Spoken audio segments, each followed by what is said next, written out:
Night has fallen. In the stillness, imagine yourself journeying back through the centuries to a time long ago. The air around you cools softly as daylight fades, and in the distance you can almost hear the faint chorus of crickets and the whisper of a breeze over farmlands. Ahead lies a small medieval village, nestled under a velvet sky studded with countless stars. No modern lights disturb this darkness. Only the silver glow of the moon and the warm flicker of hearth fires glow gently from cottage doorways. In this tranquil village, life moves to a slower, simpler rhythm. As you walk along a dirt path between humble thatched cottages, you notice how quiet everything is. There are no cars, no humming electricity, only the soothing natural sounds of the night. The faint crackling of a fireplace from one home and the soft lowing of an ox in a nearby shed mix with the night's calm hush. It's a peaceful world wrapped in shadows and starlight, inviting you to slow down and relax. Tonight, we will wander into this world of long ago and explore an endearing mystery. Why medieval peasants had such strange sleep schedules. But there is nothing scary or troublesome here. It's a gentle mystery, a piece of forgotten history that we will uncover together, slowly and softly. We will learn how the people of these old villages slept in ways that might seem unusual to us now. We'll see how they divided their slumber into different parts, and how the changing seasons, their daily prayers, their simple meals, and the cozy comfort of their homes all shaped the way they rested each night. As we begin, make yourself comfortable. Let the present day drift away and allow the quiet images of this medieval night to settle in your mind. Perhaps you can imagine the feel of cool evening air on your skin, or the distant hoot of an owl perched atop a barn. Picture a warm glow spilling from the doorway of a cottage up ahead, beckoning you inside. We are about to step through that door into another time, where candlelight dances on wooden walls and a family is preparing for bed after a long day's work. Take a slow, deep breath and let it out gently. The cares of the day are far behind now. With each moment, you sink a little deeper into the soft embrace of night. Let us enter the village and see what secrets the medieval peasant's nighttime holds. Our journey through the history of sleep begins, and with it, the promise of rest and understanding. Now, by the gentle glow of embers and under the timeless canopy of stars, our story unfolds. Chapter 1. First Sleep and Second Sleep. Inside one of the village cottages, a family of peasants has finished their day's toil and evening meal. The hour is early by modern standards, not long after nightfall, but in this age before electric lights, their bodies feel ready for rest as soon as darkness settles.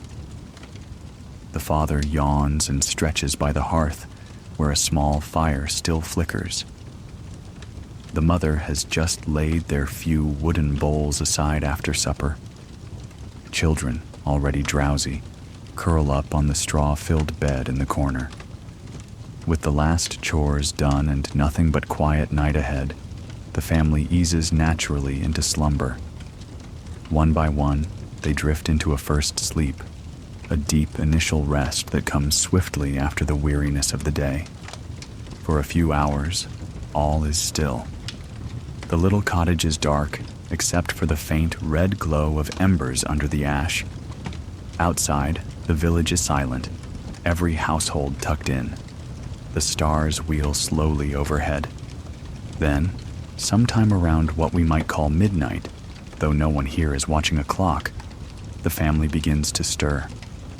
The father's eyes open in the darkness. He is not alarmed or confused. This waking is gentle and expected, as natural as waking at dawn. In these times, People anticipate that after a first period of sleep, they will have a quiet, wakeful hour. The mother shifts beside him, and perhaps one of the older children turns over, half awake. This period of wakefulness is so common that folks in the Middle Ages even have a name for it. They call it the watch, the wakeful watch of the night between first and second sleep. The father sits up and feeds a couple of dry sticks to the dull fire, coaxes it until a soft glow illuminates the one-room home. In the dim light, shadows flicker on the wattle and daub walls. He might pull on his tunic against the night's chill and quietly step to the door. Opening it, he feels the cool breeze and peers out at the moonlit yard. All is well. The chickens in their coop are quiet, and the goat tied in the lean-to hut is safe. Perhaps the village dog is making his rounds. A distant bark is heard, but fades. Satisfied, the father returns indoors and whispers a few soft words to his wife in the calm darkness. During this midnight watch, many medieval peasants find useful or peaceful things to do. The mother, now softly awake, lights a small rushlight, a thin, homemade candle crafted from a reed, just enough to see by. She has a bit of mending to finish, and in this still moment, she draws a worn shirt onto her lap and uses the faint glow to guide her needle. Across the room, her eldest daughter has awakened too and murmurs sleepily, asking if it's time to rise. "Not yet," the mother whispers with a smile, brushing the girl's hair back. "It's just the midnight watch. Sleep again soon." The girl nods and closes her eyes, content that this waking is ordinary. Under the same roof, others may be stirring as well. It's not uncommon for neighbors or travelers sharing the household to wake during the watch. Most remain peaceful and courteous, speaking in low voices if they need to, so as not to disturb those still slumbering. In the hush of this early morning hour, the family might converse quietly. They could discuss a simple dream one of them just had, or share a thought that came to mind now that the rush of the day is over. There is no urgency, only a gentle companionship in the dark. Sometimes during this watch, a soft whisper might break the silence. Perhaps one of the smaller children has woken, and finding herself between her dozing parents, decides to ask a quiet question in the dark. The father feels a little hand tug at his sleeve and hears a tiny voice, drowsy but curious.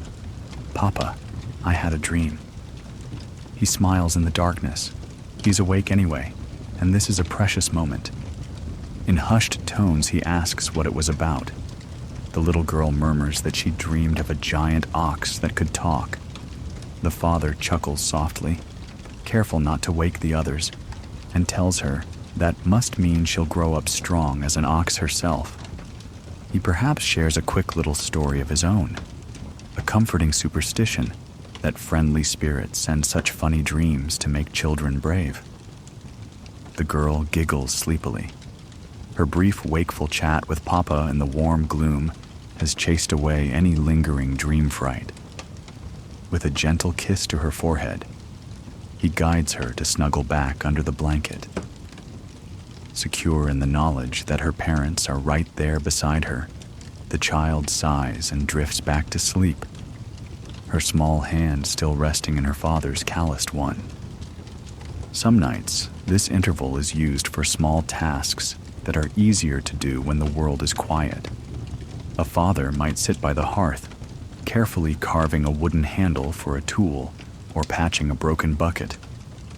A mother might comb out wool to spin into yarn or peel the dried rushes collected earlier, preparing new rushlights for future evenings. If there are herbs hung from the rafters, someone might remember to take a healing draught or syrup now, a remedy for a cough or ache, since they are awake anyway. Often, one or both parents will rise to check on the animals or step outside for a moment. The garden and fields beyond lie in darkness, silvered by moonlight if the sky is clear. It's a serene feeling to stand under the night sky, breathe the cool air, and listen to the absolute quiet of the sleeping village. Frequently, people also take this opportunity to answer nature's call. The father, for instance, might quietly slip out to the edge of the yard to relieve himself under a tree, rather than trek to any distant outhouse in the dead of night. Or, on a cold winter night, perhaps he uses a simple clay chamber pot tucked in a corner to spare himself the chill.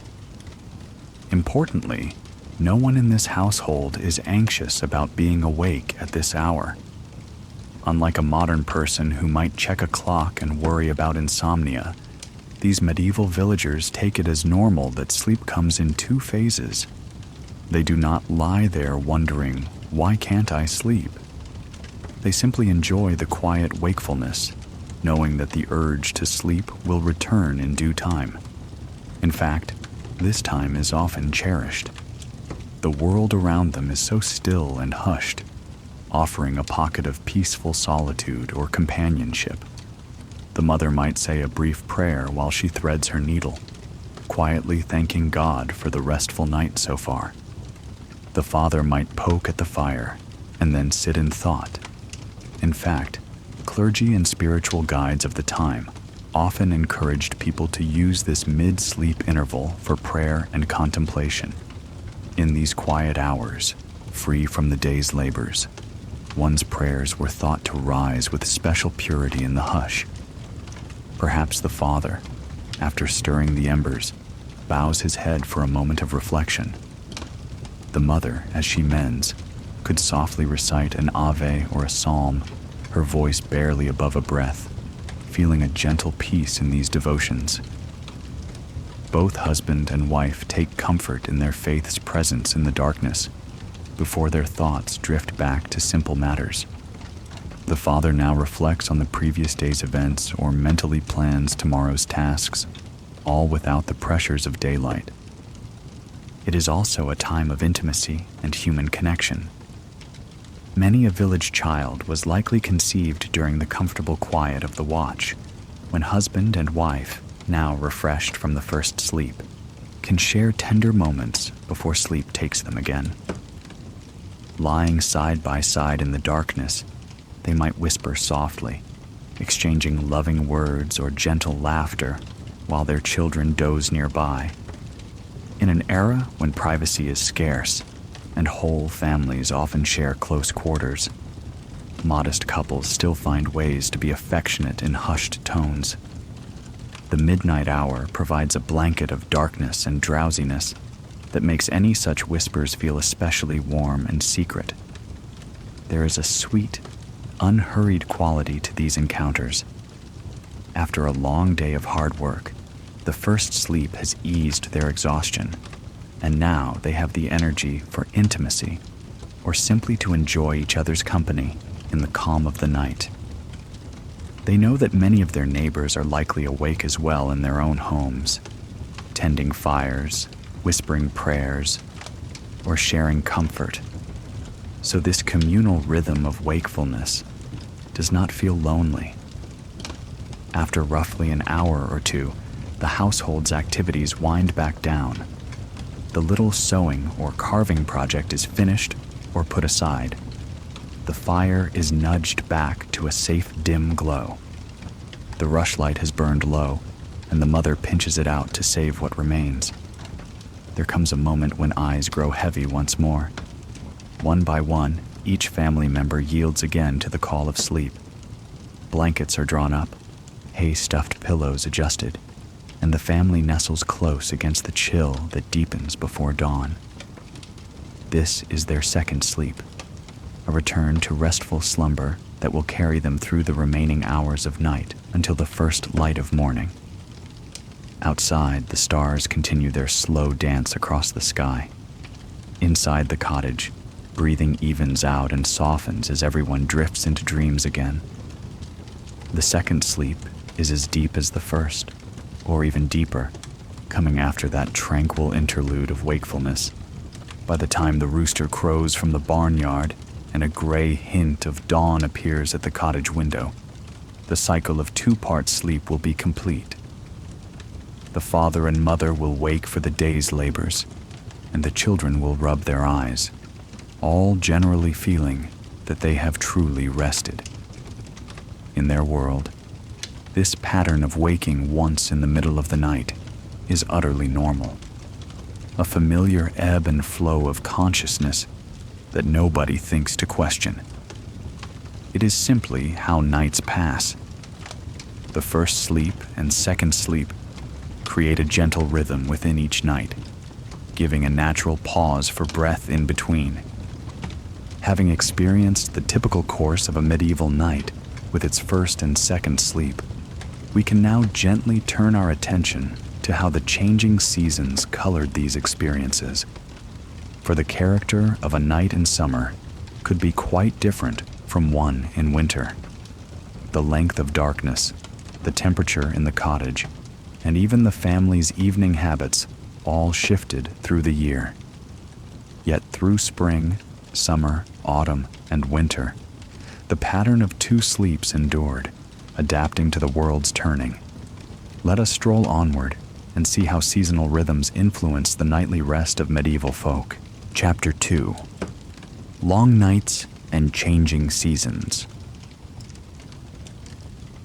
The experience of sleep for medieval peasants changed subtly with the turning of the seasons. Imagine a bitter winter's night in the village. The sun vanished early, perhaps before the family even finished their day's work, and an icy darkness enveloped the countryside for many long hours. In the little cottage, the cold seeps in through cracks in the wood and daub. The family clusters close to the hearth, where flames dance and cast a gentle glow on their faces. It's only the early evening, yet outside it has been pitch dark for hours. On such a night, there is no thought of stepping outdoors unless absolutely necessary. A hard frost sparkles on the empty fields, and the air bites at any exposed skin. Instead, the family makes the most of the long evening indoors. They might remain active for quite a while after supper, finding ways to pass the extended darkness before truly giving in to sleep. The mother might sit by the firelight, spinning wool into thread, or knitting by touch and memory. The father could be repairing a wooden rake or weaving a basket from willow reeds, his work illuminated by the reddish glow of the hearth. Perhaps an older child is tasked with grinding a bit of grain for tomorrow's porridge or stirring a simmering pot of stew to have it ready for the next day. If the family is fortunate enough to possess a candle or a simple rushlight, a makeshift candle of dried rush stem dipped in tallow, they light it sparingly. Its weak flame adds a little more light to the cottage's single room. Often, they rely on the natural light of a clear winter sky, the moon and stars reflecting off snow-covered ground, which can make the night surprisingly luminous. By that faint glow seeping in, or by their modest lamps, they continue their small tasks. It's not all work, though. In many cottages, winter evenings are also a time for storytelling and companionship.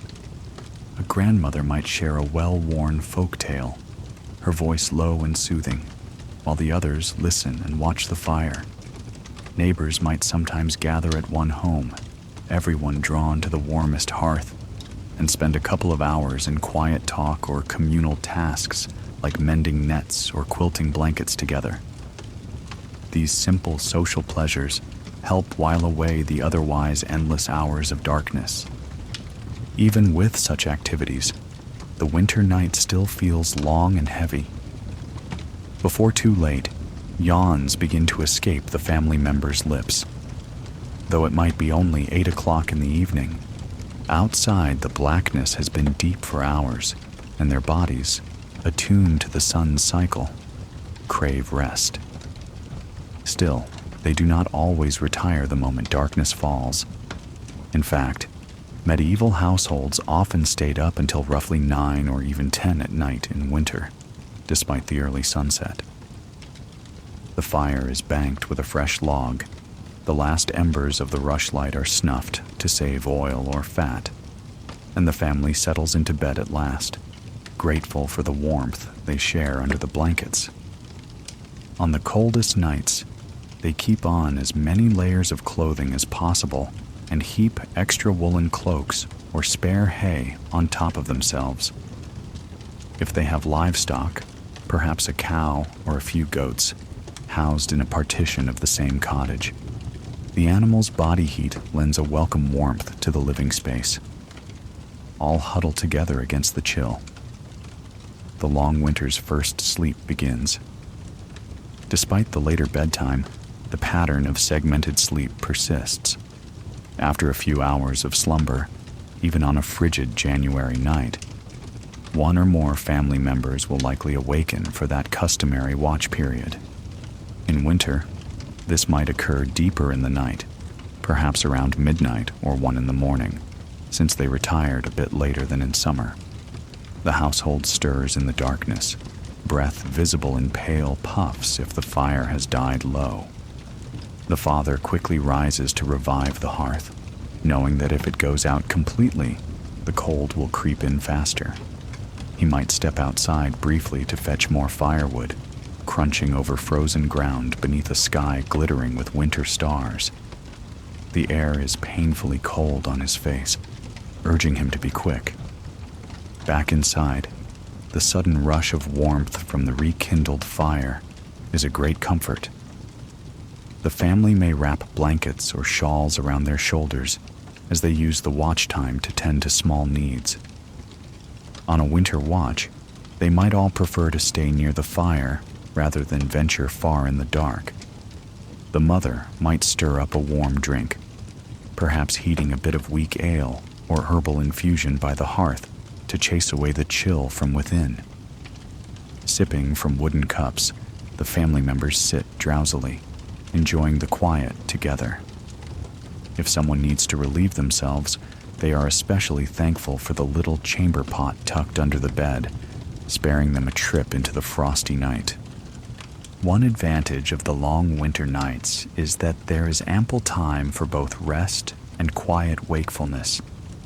The watch in winter might stretch slightly longer than in summer, simply because dawn is still a long way off and there is no rush to return to sleep. A daughter who has been working on a piece of embroidery by daylight might take a few moments to add stitches by firelight now, enjoying the rare chance to focus without the day's distractions. A son might curl up near the fire and listen to the wind whistling outside, feeling safe and snug in the circle of light. The parents might exchange a few whispered sentences, perhaps planning the next day's tasks if weather permits, or deciding who will go to the woods to gather more firewood after sunrise. They have the luxury of time in this deep of winter. Night stretches on slowly, and there is no urgent need to hurry back to bed. Eventually, though, sleep's call returns. One by one, they bank the fire again, pull their covers tight, and surrender to the second sleep. This second sleep might last a good long while. Winter dawns come late, and the farm animals themselves are slower to stir on cold mornings. It would not be unusual for the family to remain in bed a bit longer after waking from the second sleep, lingering in the relative warmth of their straw mattress until a faint gray light creeps around the shutters. Now consider the opposite end of the year, a brief summer night. In June or July, the sun lingers on the horizon until very late. The evening sky glows blue and gold well into what would have been night in winter. The village is alive with activity later in the evening. Men are still scything hay in the fields under the dimming sky, and women finish chores in the garden by twilight. Children play outside, chasing fireflies in the dusky air, reluctant to stop while a glimmer of daylight remains. The peasants have their supper under the open sky or by a doorway, enjoying the mild air. Only when the last light finally fades to starry darkness, perhaps at 9 or 10 o'clock, do they begin to wind down. The warmth of the day still radiates from the earth, and a soft chorus of crickets and frogs replaces the silence of winter. On these nights, the cottage door might be left propped open for a while to let in a cooling breeze, and the family needs fewer blankets when they eventually lay down to sleep.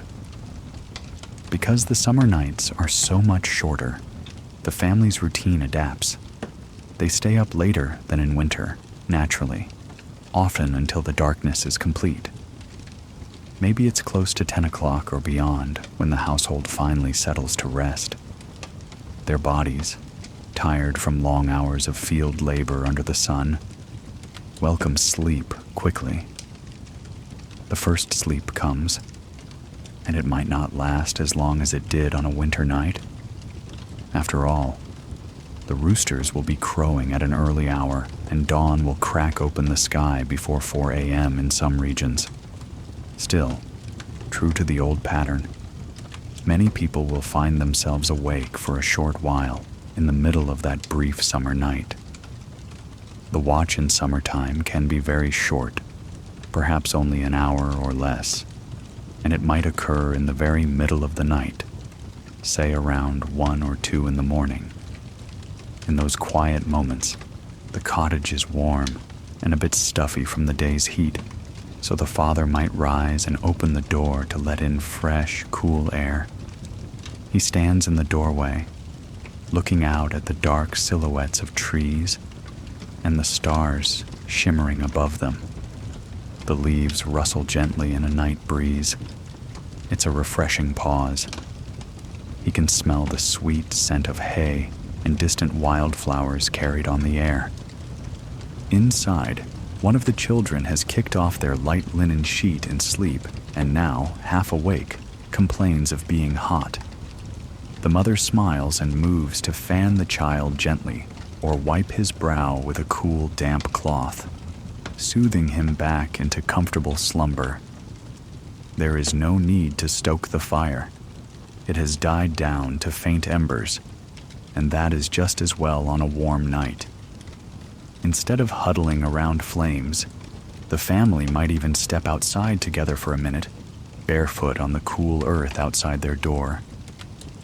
The night feels alive with gentle sounds, a frog croaking by the nearby stream, an owl softly hooting from the barn roof, the flutter of bats hunting insects. They gaze at the sky, noting how different the constellations look from winter's arrangement. The Milky Way arches overhead in a dense band of stars. Perhaps the father points out a shooting star as it streaks silently across the heavens. In these moments, the family feels a profound peace and connection to nature's rhythms. There is a sense of balance. Though their days are now long and filled with toil, the night still offers this small interval of respite and wonder beneath the cosmic display. Because dawn comes so early, the family heads back to bed sooner than they would in winter. Their second sleep in summer might be brief, just another couple of hours of rest before the first pale light of day seeps into the sky. When the rooster's crow echoes and the farm animals stir in their pens, the peasants awaken with the rising sun. They may feel a touch less rested than in winter, as the total sleep time was shorter. Yet they are young and accustomed to hard work. They stretch and greet the morning, ready to tend the animals and head to the fields once more. During especially demanding seasons like the height of harvest, they might be so exhausted by nightfall that they fall into bed later than usual and sleep straight through until morning without a midnight waking, the sheer fatigue overriding the usual pattern. But on most summer nights, even if abbreviated, the old habit of 2 sleeps remains ingrained, just adjusted to fit the compressed darkness.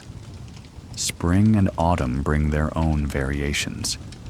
In springtime, as nights shorten gradually, the peasants adapt day by day, going to bed a little later as the sunset shifts, waking earlier with the bird song that crescendos in the pre-dawn. The watch might still occur, but it grows shorter as the interval of night shrinks. In the autumn, when twilight comes sooner and dawn delays, the pattern lengthens out again. After the harvest is gathered and the hectic summer days are over, the family might relish the slower, lengthening nights of October. They may sit by the fire in the evening listening to the autumn wind, knowing that as the darkness grows each week, they will gain a bit more precious rest. Their first sleep will gradually extend, and the watch will too as winter approaches. Thus, through the cycle of seasons, medieval people modulate their sleep without ever consciously thinking about it. There is no strict bedtime by the clock, only the guidance of sunlight, temperature, and necessity. In particularly hot climates or during heat waves, they might also introduce a midday nap to their routine, a brief rest after the midday meal to escape the searing sun. This nooning, or siesta, gives them energy to work into the cooler evening hours, which naturally pushes their night's sleep a bit later. Conversely, in brutally cold winter weather, they might retire a tad earlier, eager to be snug in bed and conserve their body heat through long hours of darkness. The seasonal demands of farm life sometimes led to exceptions to the usual sleep routine. At the height of the summer harvest, for example, there were occasions when work trumped sleep. If a sudden rain was forecast or the yield was particularly abundant, a family might toil long past sunset. Neighbors would help each other by the light of the harvest moon, gathering sheaves of grain under the moon's silver radiance. One might see the silhouettes of farmers in the fields even at midnight, determined to bring in the crops before weather could spoil them. On such a night, when our peasant family finally trudged home well past their normal bedtime, they were too spent to observe any watch. They fell into one heavy, continuous sleep until dawn, essentially skipping the first sleep, second sleep pattern just for that night. Come morning, they'd awaken groggy but glad the urgent work was done, and soon enough, they returned to their standard rhythm. Likewise, spring could present its own nighttime interruptions. Early spring was lambing season for those with sheep, and a ewes bleating in the dark might rouse the shepherd of the family. It wasn't unheard of for a farmer to spend parts of a night in the barn assisting a laboring sheep to birth her lamb. By the gentle glow of a lantern, he would kneel in the straw, coaxing a new life into the world, while the rest of the household slept. Such moments were hushed and magical, a blending of work and wonder in the dead of night. After a successful delivery, the farmer might return to the cottage, with hands still smelling of lanolin, and settle back into bed just in time for his second sleep, heart content that a healthy lamb now slept beside its mother. These out-of-the-ordinary events showed how flexible the peasants could be with their sleep when duty or nature called. But they were the exceptions that proved the rule. Under normal circumstances, the ebb and flow of seasons still found the family keeping their familiar pattern of segmented sleep. Sometimes the peasants were even treated to nature's own lullaby. A gentle rain might begin after nightfall, peppering the thatch roof with a soft, rhythmic patter.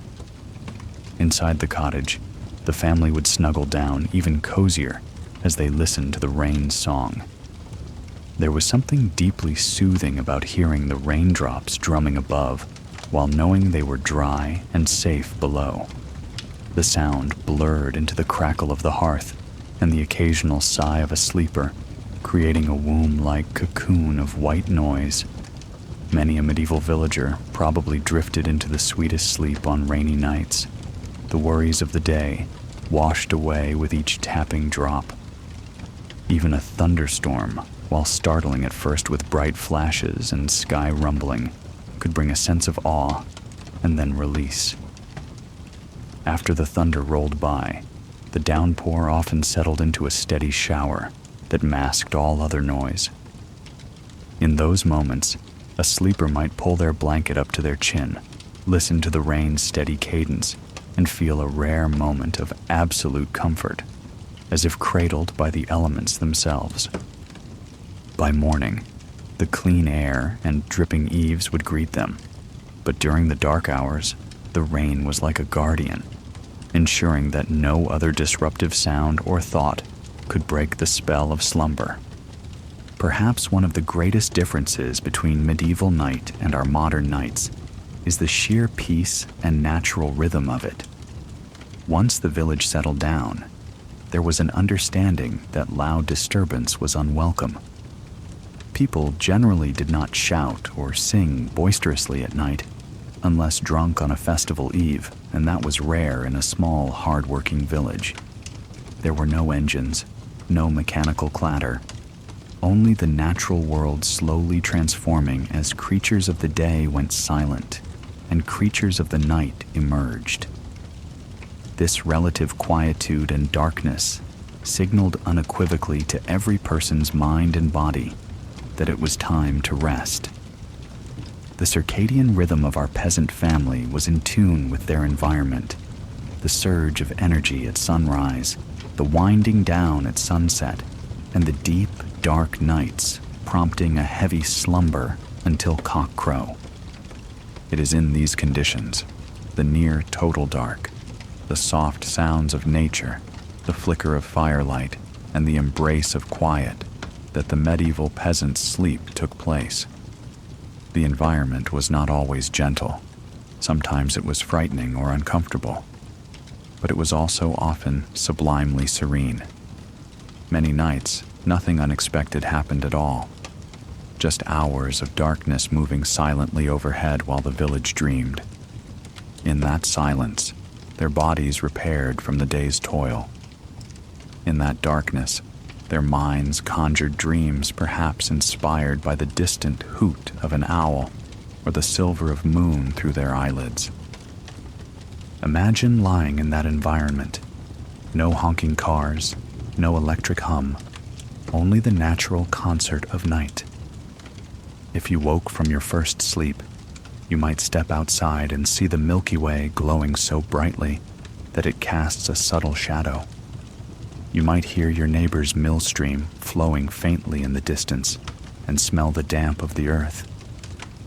The world feels vast and yet intimately safe within your little pool of familiarity. Such was the backdrop of every medieval villager's sleep, as familiar to them as streetlights and humming appliances are to us, yet so very different. As we see, the night in a medieval village was not one monolithic block of sleep, and its character could change with each season's whims. Yet, regardless of snow or sun, one element remained constant in these people's lives: the presence of faith and ritual, which threaded through their days and nights alike. In the next chapter, we will explore how religious practices and beliefs influenced when and how these peasants slept, adding another layer of meaning to their nightly routines. Chapter 3: The Role of Faith in the Night. Life in the Middle Ages was steeped in faith, and this extended into the realm of sleep and nighttime. For the peasant family, religion provided not only a moral compass, but also a sense of comfort and structure in the darkness. Each day was bookended by prayer.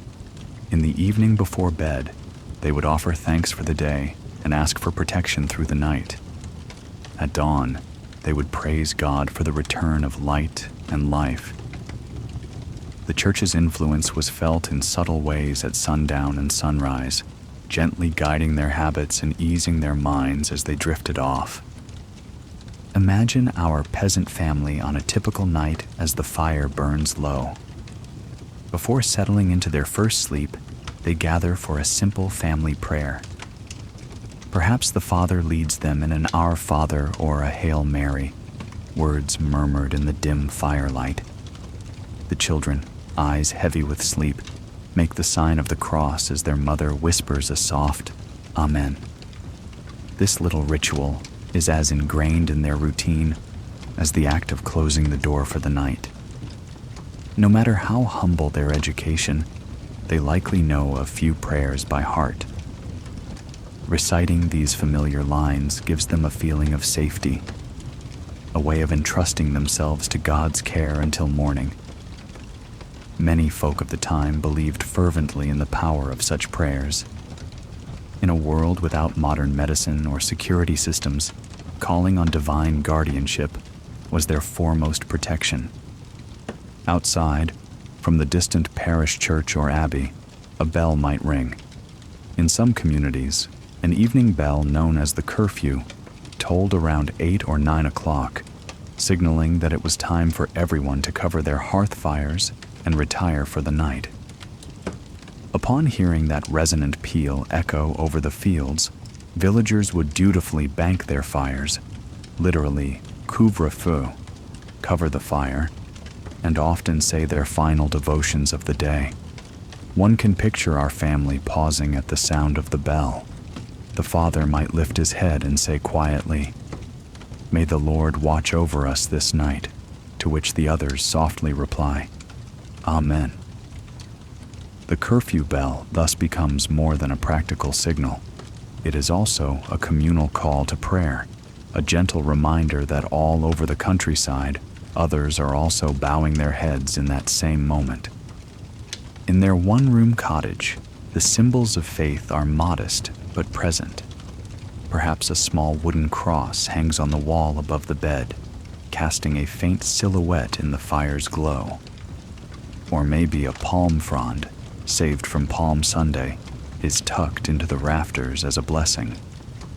As the family settles down to sleep, the mother might sprinkle a bit of holy water, saved from the last church service, around the doorway and the bed, whispering a benediction for a peaceful night.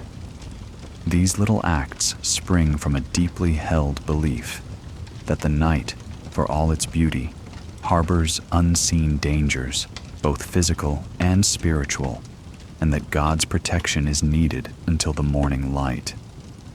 During the dark hours, if the family awakens for their usual watch, religious practices can quietly fill those moments as well. The medieval church divided the night with its own schedule of prayers, and even if peasants didn't attend these, they were aware of them. Monasteries and convents, sometimes not far away, would ring bells at certain hours of the night to mark matins or other early services. In the stillness around 1 or 2 in the morning, while our family sits by their hearth in silence, they might hear a distant monastic bell carrying over the cold air, faint but clear.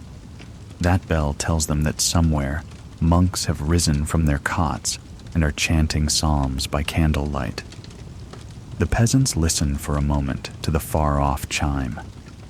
In their own way, they feel connected to that tireless cycle of prayer. The father may close his eyes and silently offer a few words of his own, aligning his spirit with the unseen chorus of monks. A particularly devout family might even incorporate a tiny midnight devotion, perhaps saying a quick Ave Maria, or simply reflecting on their blessings while they sit together in the glow of the coals.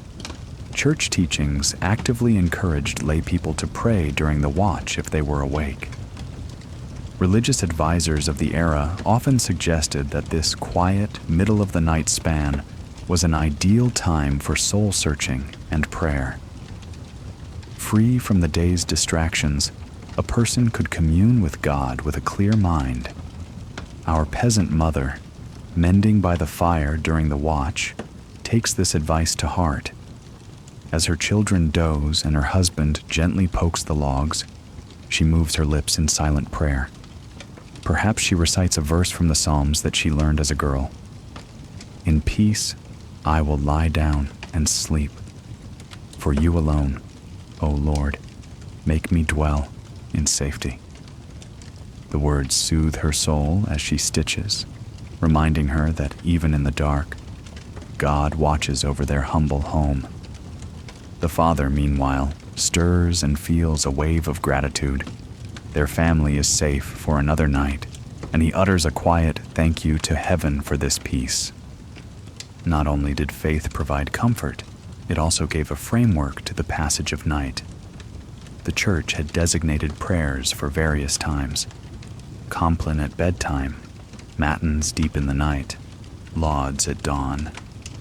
While our peasant family may not know these by name, they absorb the essence. When the village priest offered Compline prayers at twilight, the family was likely in church, or at least praying at home, so their entry into sleep was sanctified by that ritual. During the night's watch, as noted, they intuitively treat it as a time for hushed devotion, almost as if observing a personal matins. And when the rooster crows and the first light appears, they might recall that monks are singing lauds to greet the day, prompting the family also to murmur a morning prayer of praise.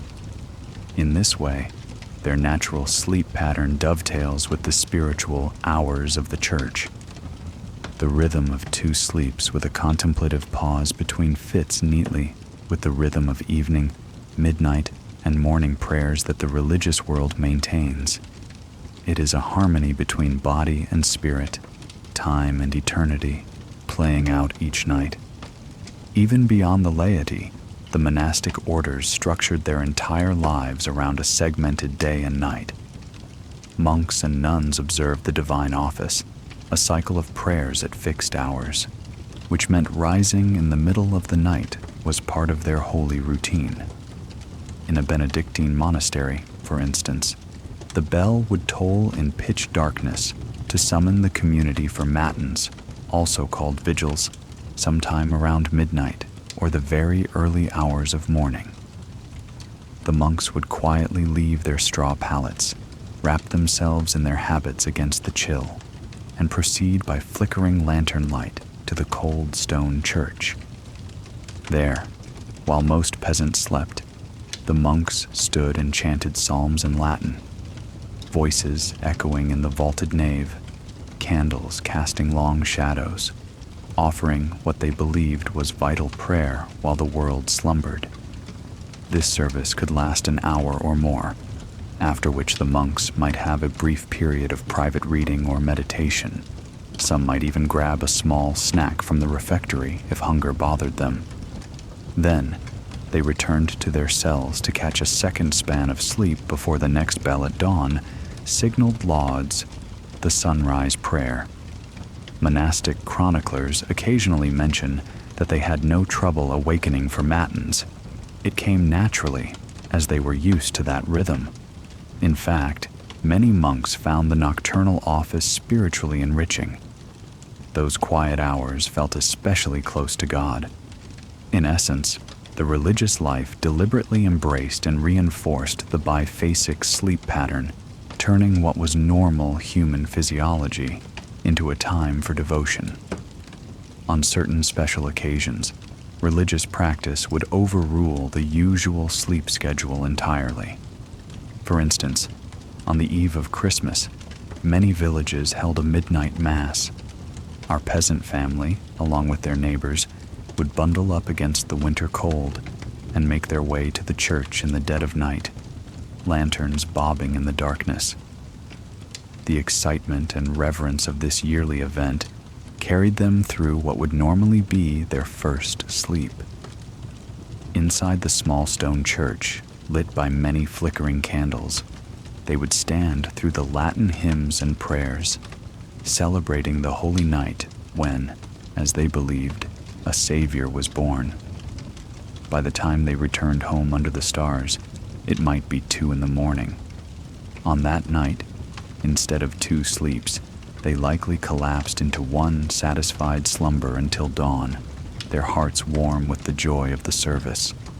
Similarly, there were occasional vigils or saints' feast days that inspired communities to stay up later than usual, praying or keeping watch together.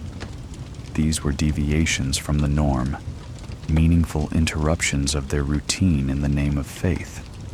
The people welcomed them, for for they gave a sacred significance to the unusual sleep pattern. Staying awake in the night wasn't bizarre if it was done for prayer. It was honorable.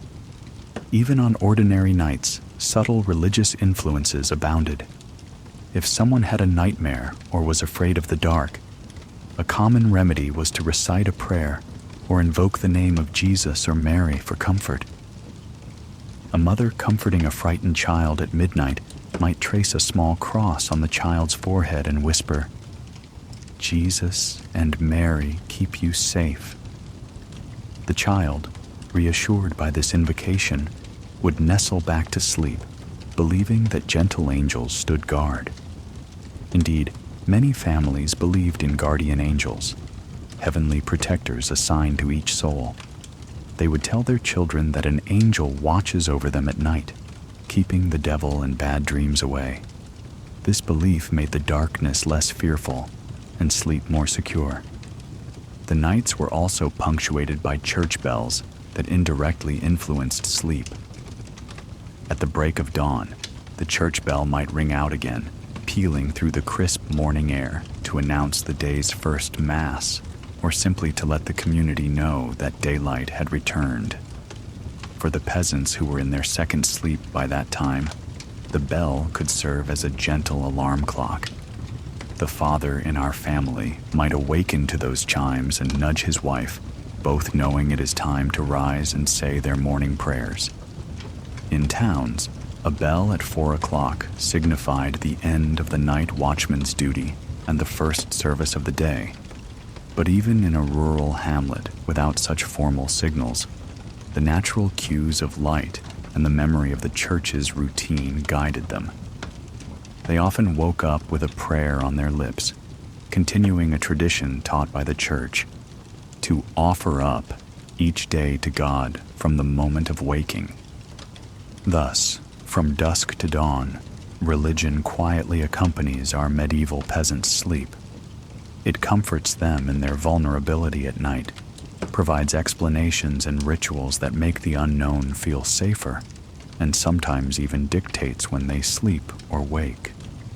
In a world where life could be harsh and uncertain, these devotions were a source of immeasurable solace.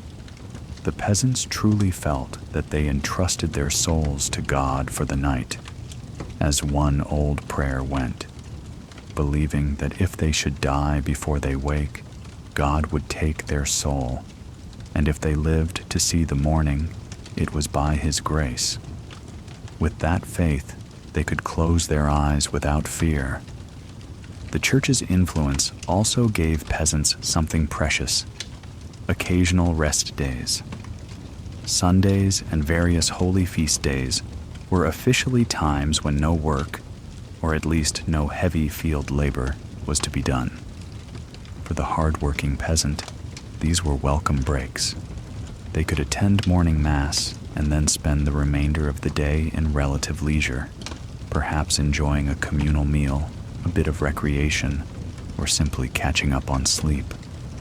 A farmer who had been rising before dawn and toiling till dusk on other days might on a Sunday allow himself an extra hour of sleep after sunrise, knowing the church bell for Mass was the only thing on his schedule. The concept of a day of rest was not merely spiritual, but very practical. It helped them recover their strength.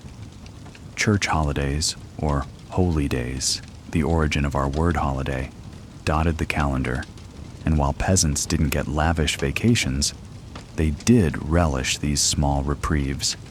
On some feast eves, they might even stay up a bit later than usual, enjoying a village bonfire or a special ale, knowing that the next morning's labor would be postponed. In an age with no weekends, the church essentially provided the only sanctioned downtime.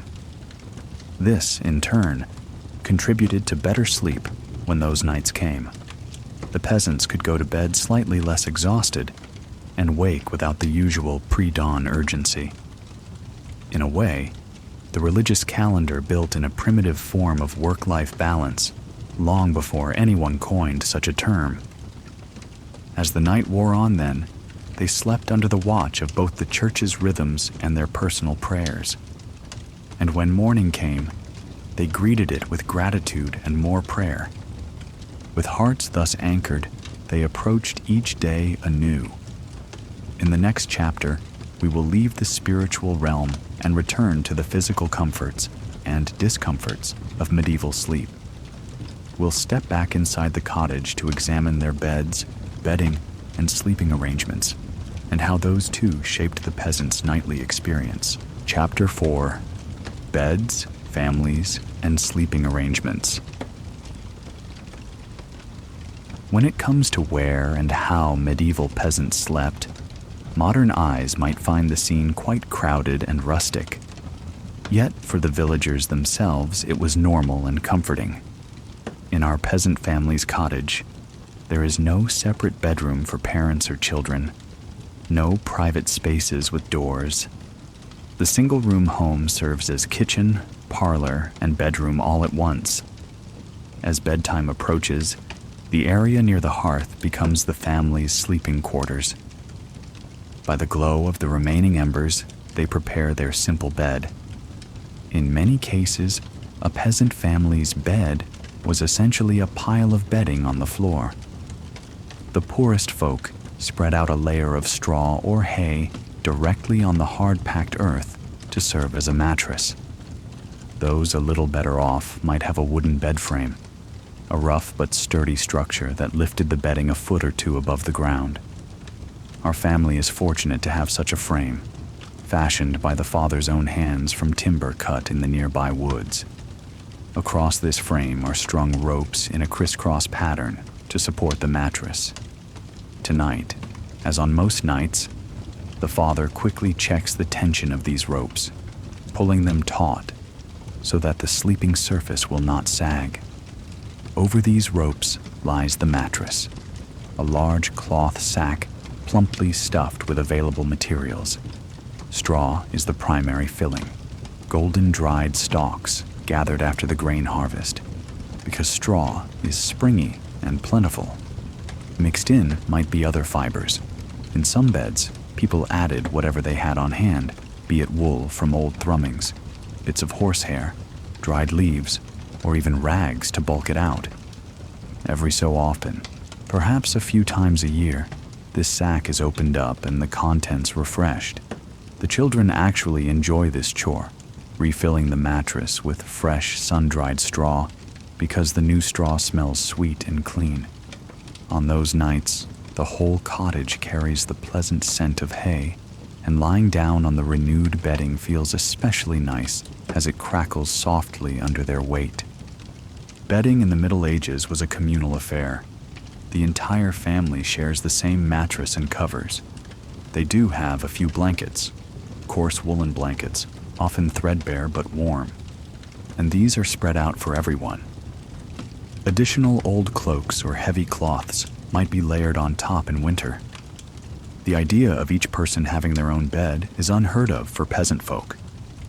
Instead, the family nestles together. They arrange themselves in a time-honored order. The parents occupy the center of the mattress, while the children are arrayed to either side of them. On the mother's side sleep the daughters, with the youngest girl snuggled right up against her mother for security and warmth. On the father's side sleep the sons, likewise placing the smallest boy closest to his father's comforting presence. In this way, the parents form a protective middle, and each child has a parent nearby. If an infant is in the family, of course the baby sleeps pressed against the mother's breast, where she can nurse or soothe the little one easily during the night. As the children grow, they simply make more room on the mattress, sleeping top to tail if necessary, or overlapping a bit. There is a saying that love makes room. In the medieval bed, family love truly does, as they accommodate each other with entwined limbs and shared body heat. It wasn't just immediate family who might share a bed either.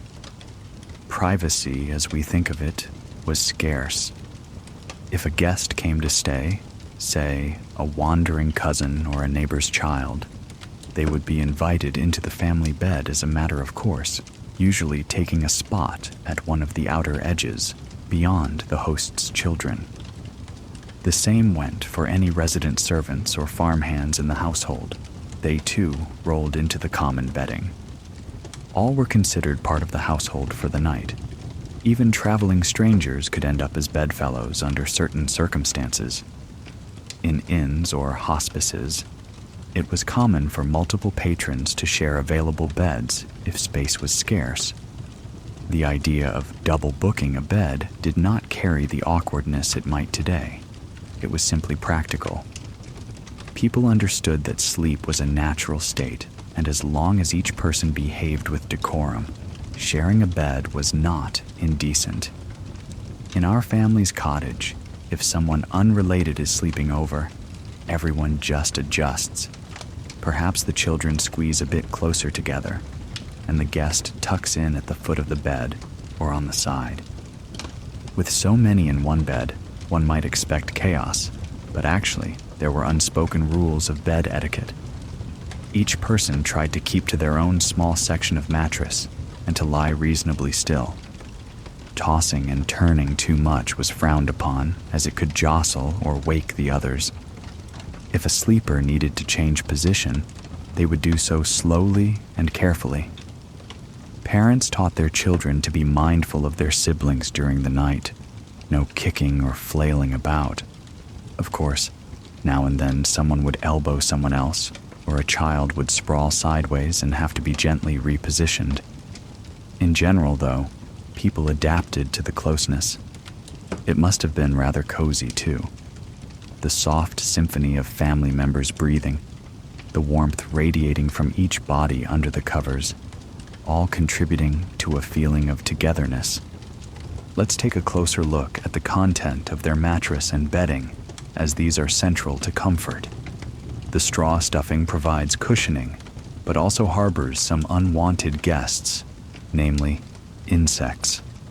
Fleas and lice were an ever-present nuisance in medieval life, and nighttime did not bring relief from them.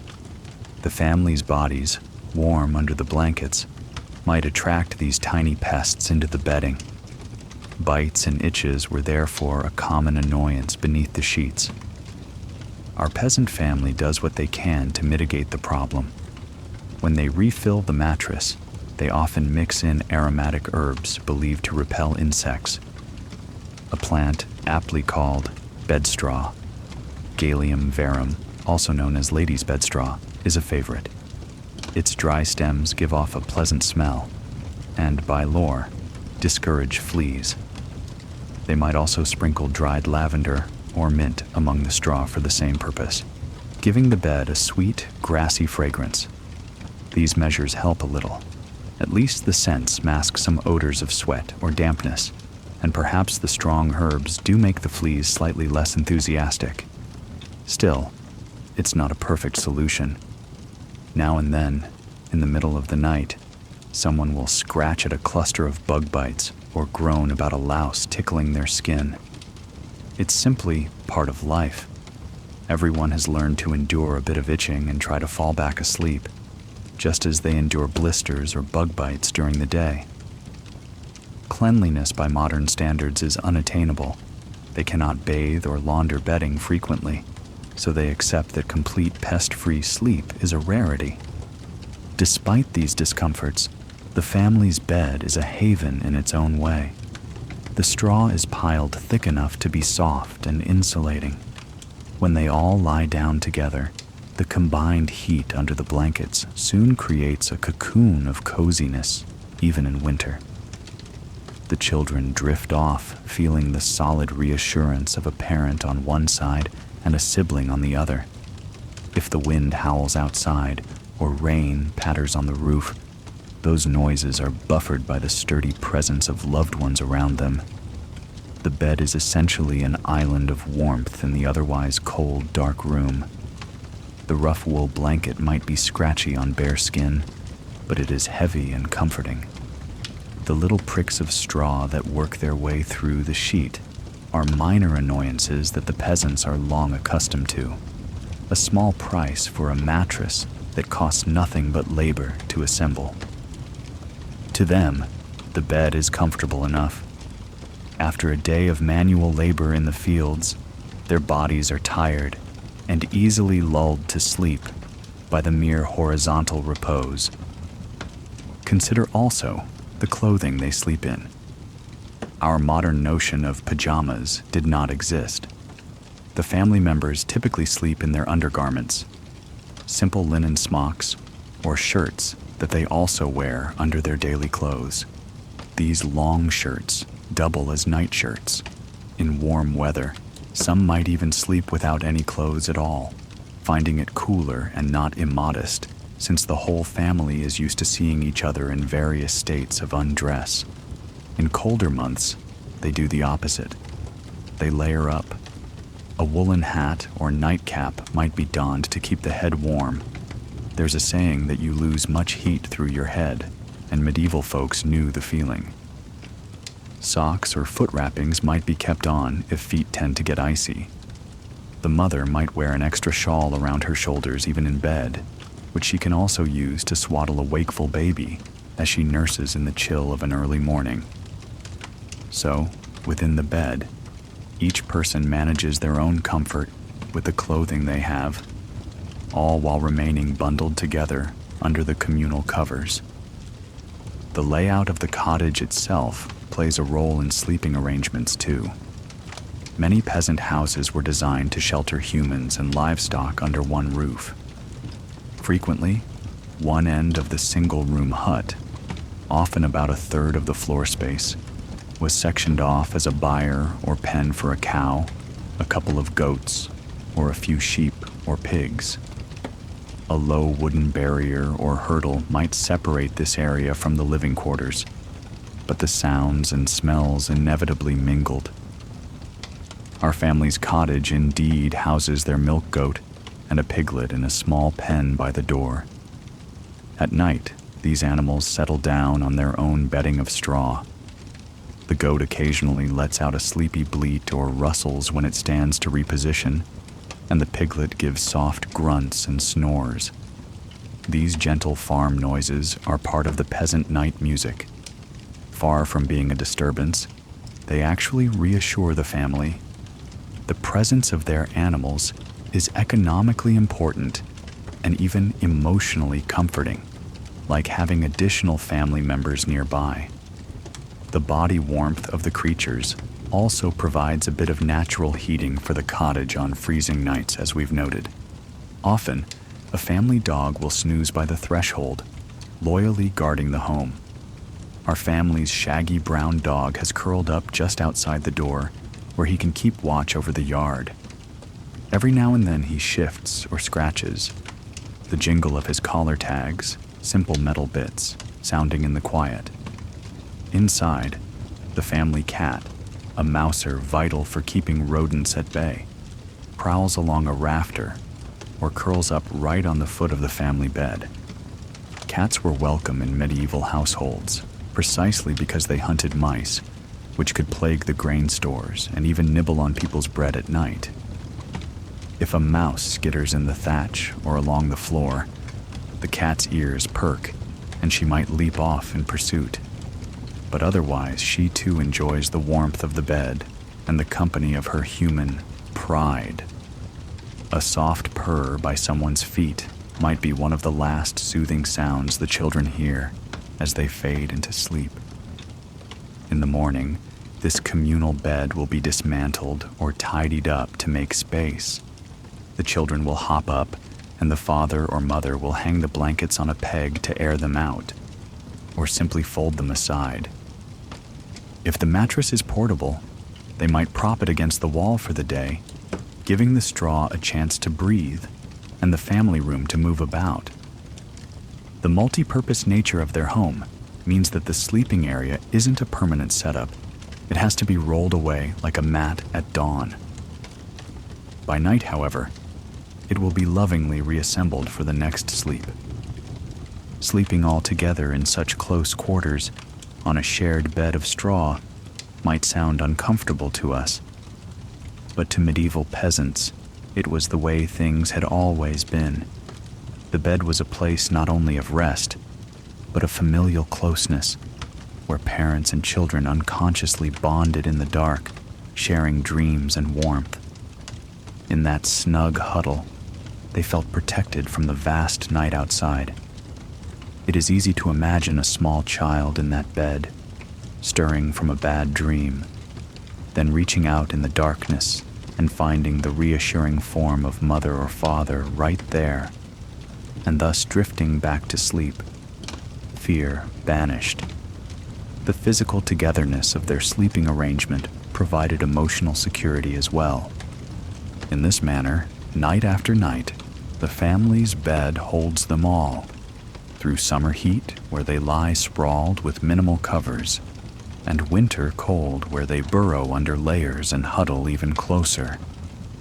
The simple bed and its straw mattress are witness to whispered bedtime prayers, to giggling chats between siblings before they doze off, to the tender moments of a wife and husband when all others have fallen asleep.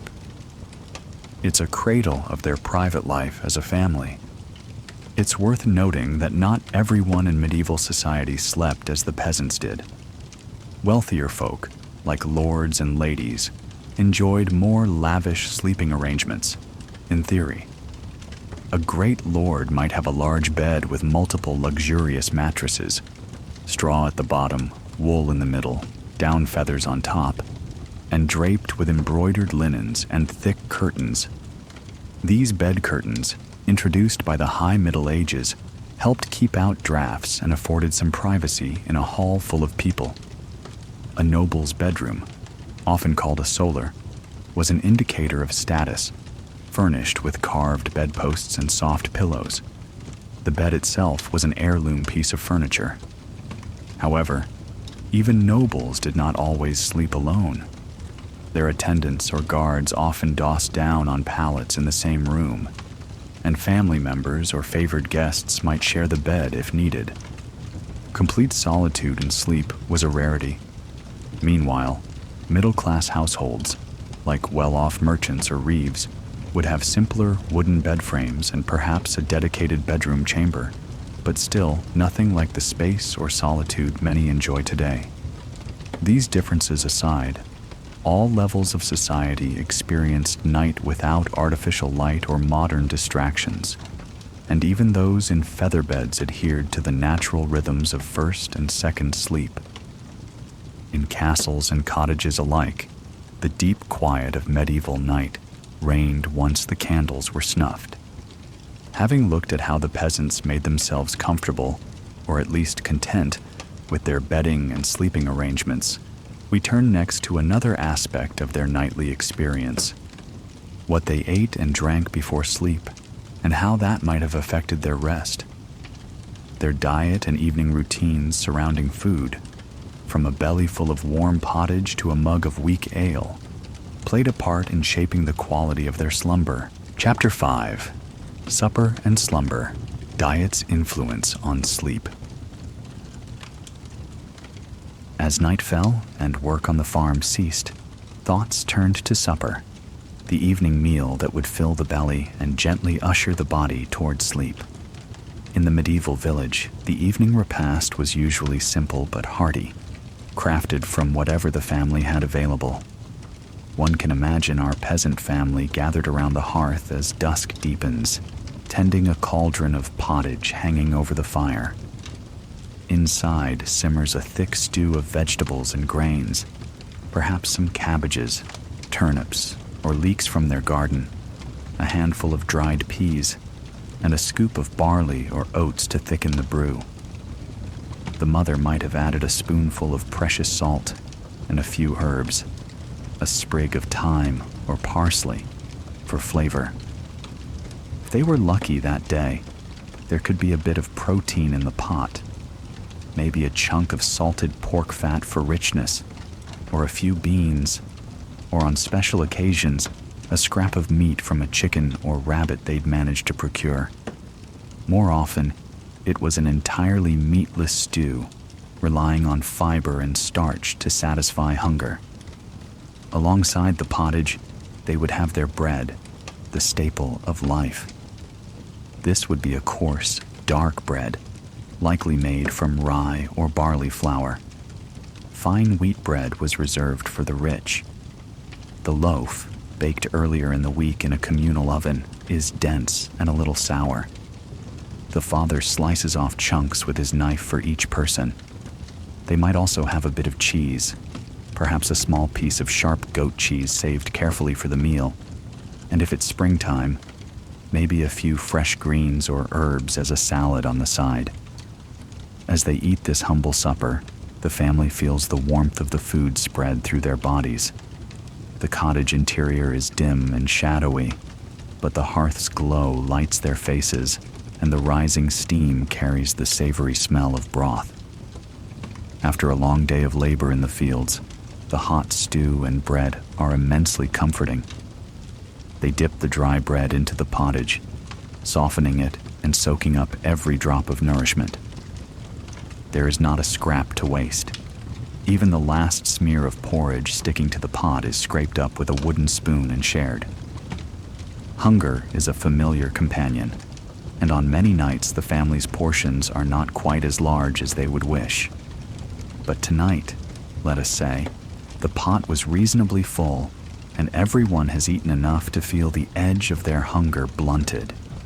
A sense of contentment settles over the group as they finish their meal.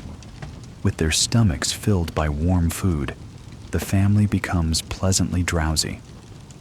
We now know that a hearty meal can trigger the release of hormones that make one sleepy, but medieval people had their own understanding. They simply knew that after eating well, a body wanted rest.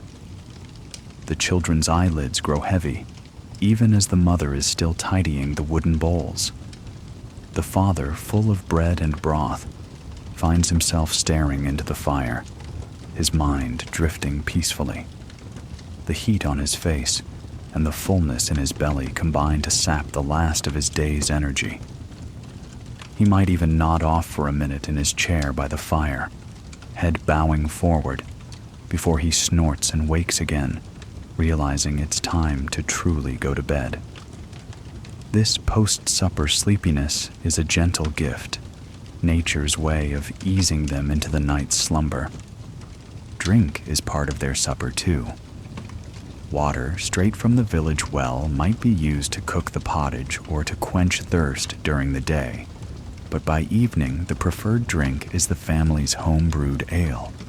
This is not a strong ale meant to intoxicate, but rather a weak, small beer, often thin, slightly sour, with an alcohol content low enough that even children partake. It's safer than water in many cases. The boiling during brewing kills impurities, and it provides some additional grain calories. Each family has a barrel or two of ale that the mother brews from fermented barley or oats, flavored perhaps with a bit of herb like alicost or rosemary. At supper, the father pours the ale into simple clay cups. It has a cloudy amber look and a bready scent. Taking long sips, they feel its mild, calming effect. Alcohol, even in small amounts, relaxes the body and can make one feel pleasantly flushed and sleepy. In these times, of course, they don't know the science of it, but they certainly feel the result. After a cup or two of ale and a full meal, the adults are more than ready to doze off. The children, too, having drunk their share of watered-down ale or simply warm goat's milk, are lulled by full stomachs and the heavy warmth in the room. On most nights, the peasants keep their drinking moderate. They cannot afford to overindulge often. Ale is food and needs to last. But on certain festive days or gatherings, stronger drink might flow. Picture a harvest feast where the ale is richer than usual, or perhaps there's even some homemade cider from crab apples, or wine obtained from a church celebration. On those nights, laughter grows louder and cheeks turn rosy as extra servings are had. When the family stumbles to bed after such merriment, they may fall asleep almost immediately, but the sleep can be heavier and more inert. The father might snore contentedly, dead to the world for the first part of the night, and the mother, untroubled by worries for once, slips into a deep slumber amid the children. However, as any seasoned person knows, an overly hearty feast or too much drink can disturb the later hours of rest. A few hours in, one or more of them might awaken with a dry mouth from the ale or a subtle queasiness from that second bowl of rich stew. Perhaps the father's bladder, filled by drink, insists on waking him during the midnight watch, sending him searching for the chamber pot in the dark. Medieval folks were aware of these effects in their own way. They joked that a drunken sleep carries you straight to morning, but often with a price, a morning head, what we'd call a hangover. So, while our peasant family enjoys the occasional celebration, on an average night they partake of just enough ale to be comforted and not so much as to regret it. The quality of food, or its absence, had a direct line to how well they slept. A warm, filling supper gave them a much better chance of a sound and unbroken first sleep. By contrast, there were lean times, especially in late spring when the previous year's stores were near spent and the new crops not yet in, known grimly as the hungry gap. In those days, the family might go to bed with stomachs not quite satisfied. Maybe supper was a meager thin gruel with no bread at all, or just a few foraged wild greens. Going to bed hungry is difficult. The body, unsated, tends to remain restless.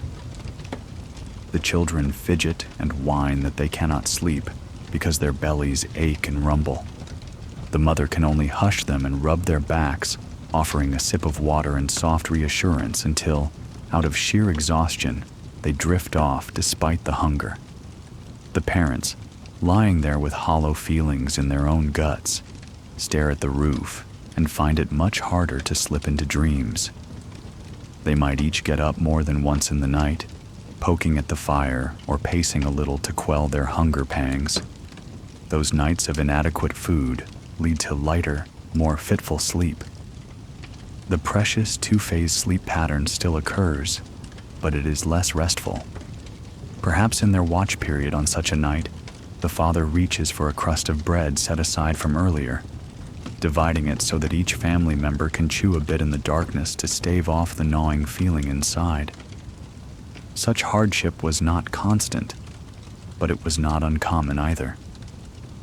Conversely, there were rare nights of true abundance. Say, after the slaughter of a pig when fresh meat was available. Then the family might go to bed almost uncomfortably full, a sensation they barely know. Their bodies, used to modest fare, could be thrown off by richness. One or two might feel too warm or have odd dreams after feasting on fatty pork and rich pudding. Medieval lore cautioned against overeating, especially at night.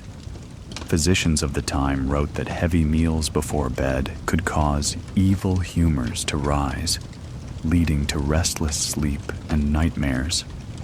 Our peasant family likely heard such advice from a traveling friar or a well-meaning neighbor, yet in practice, they seldom had the luxury of overeating. If anything, they more often risked the opposite problem of hunger. Still, they understood the basic principle. Moderation made for better sleep. Medieval folk also had their bits of folk wisdom about food and sleep. They noted, for instance, that certain foods could influence one's dreams. A common saying warned against eating too much cheese before bed, lest it give you nightmares.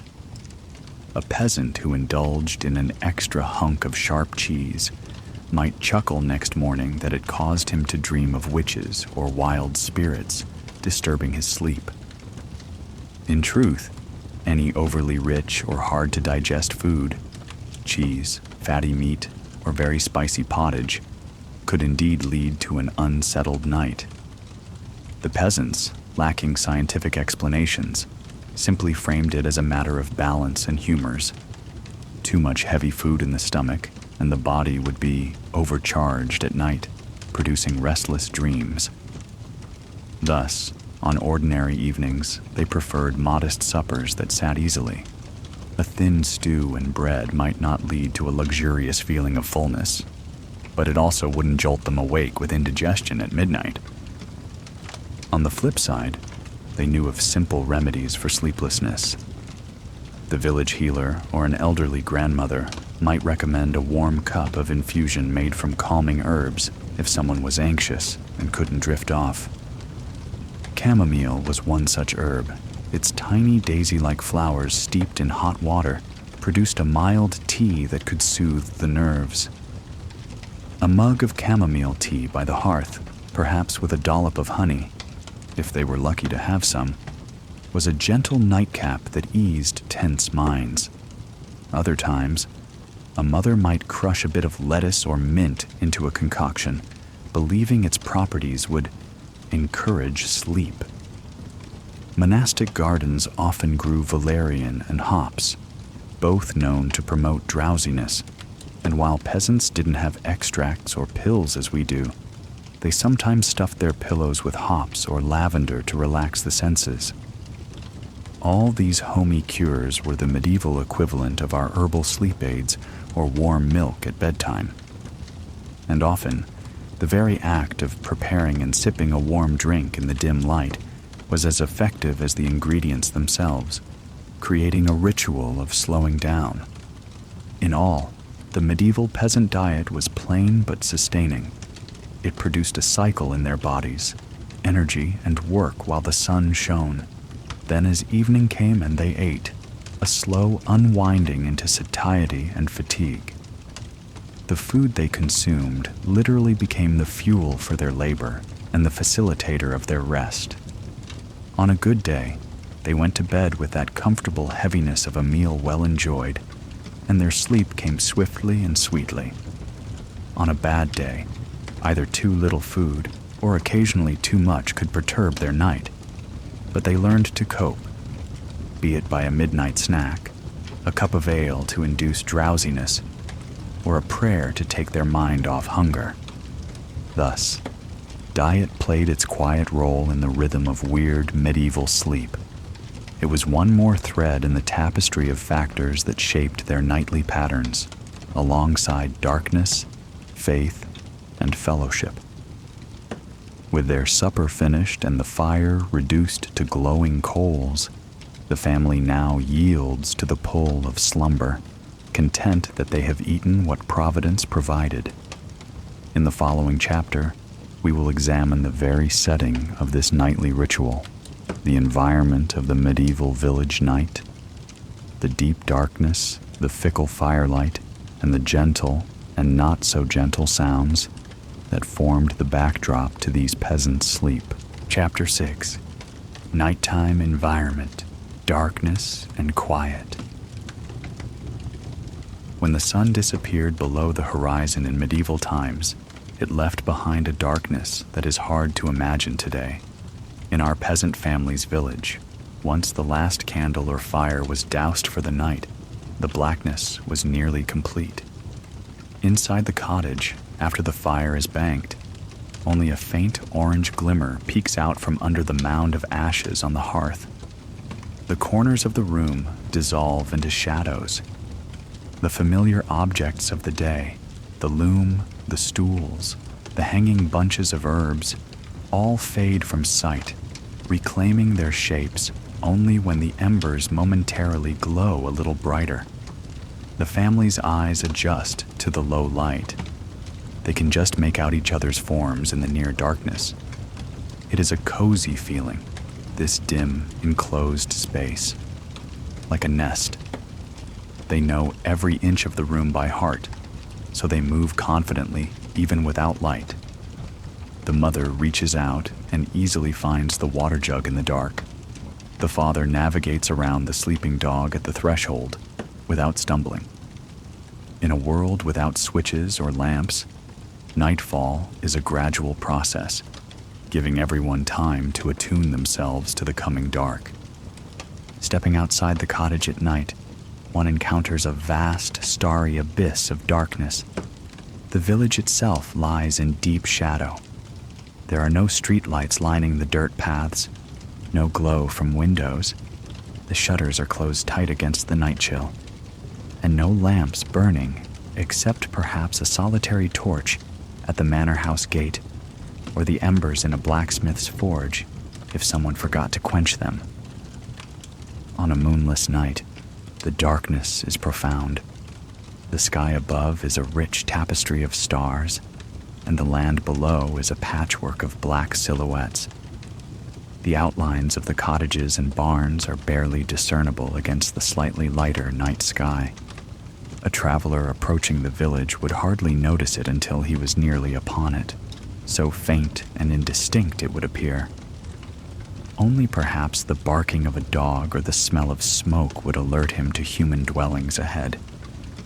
On a moonlit night, it is a different story.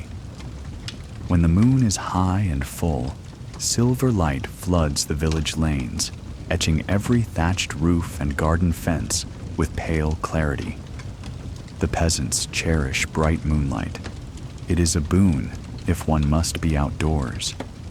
Under a full moon, the father can walk safely to the edge of the cow pen to check on a restless heifer, his path illuminated by the cold glow from above.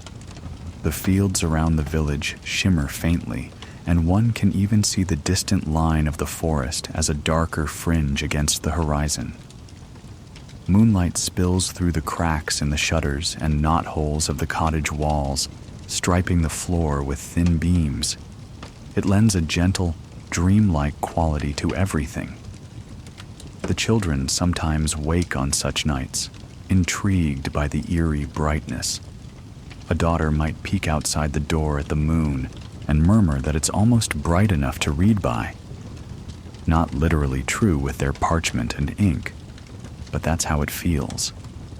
The mother knows these bright nights can be a mixed blessing.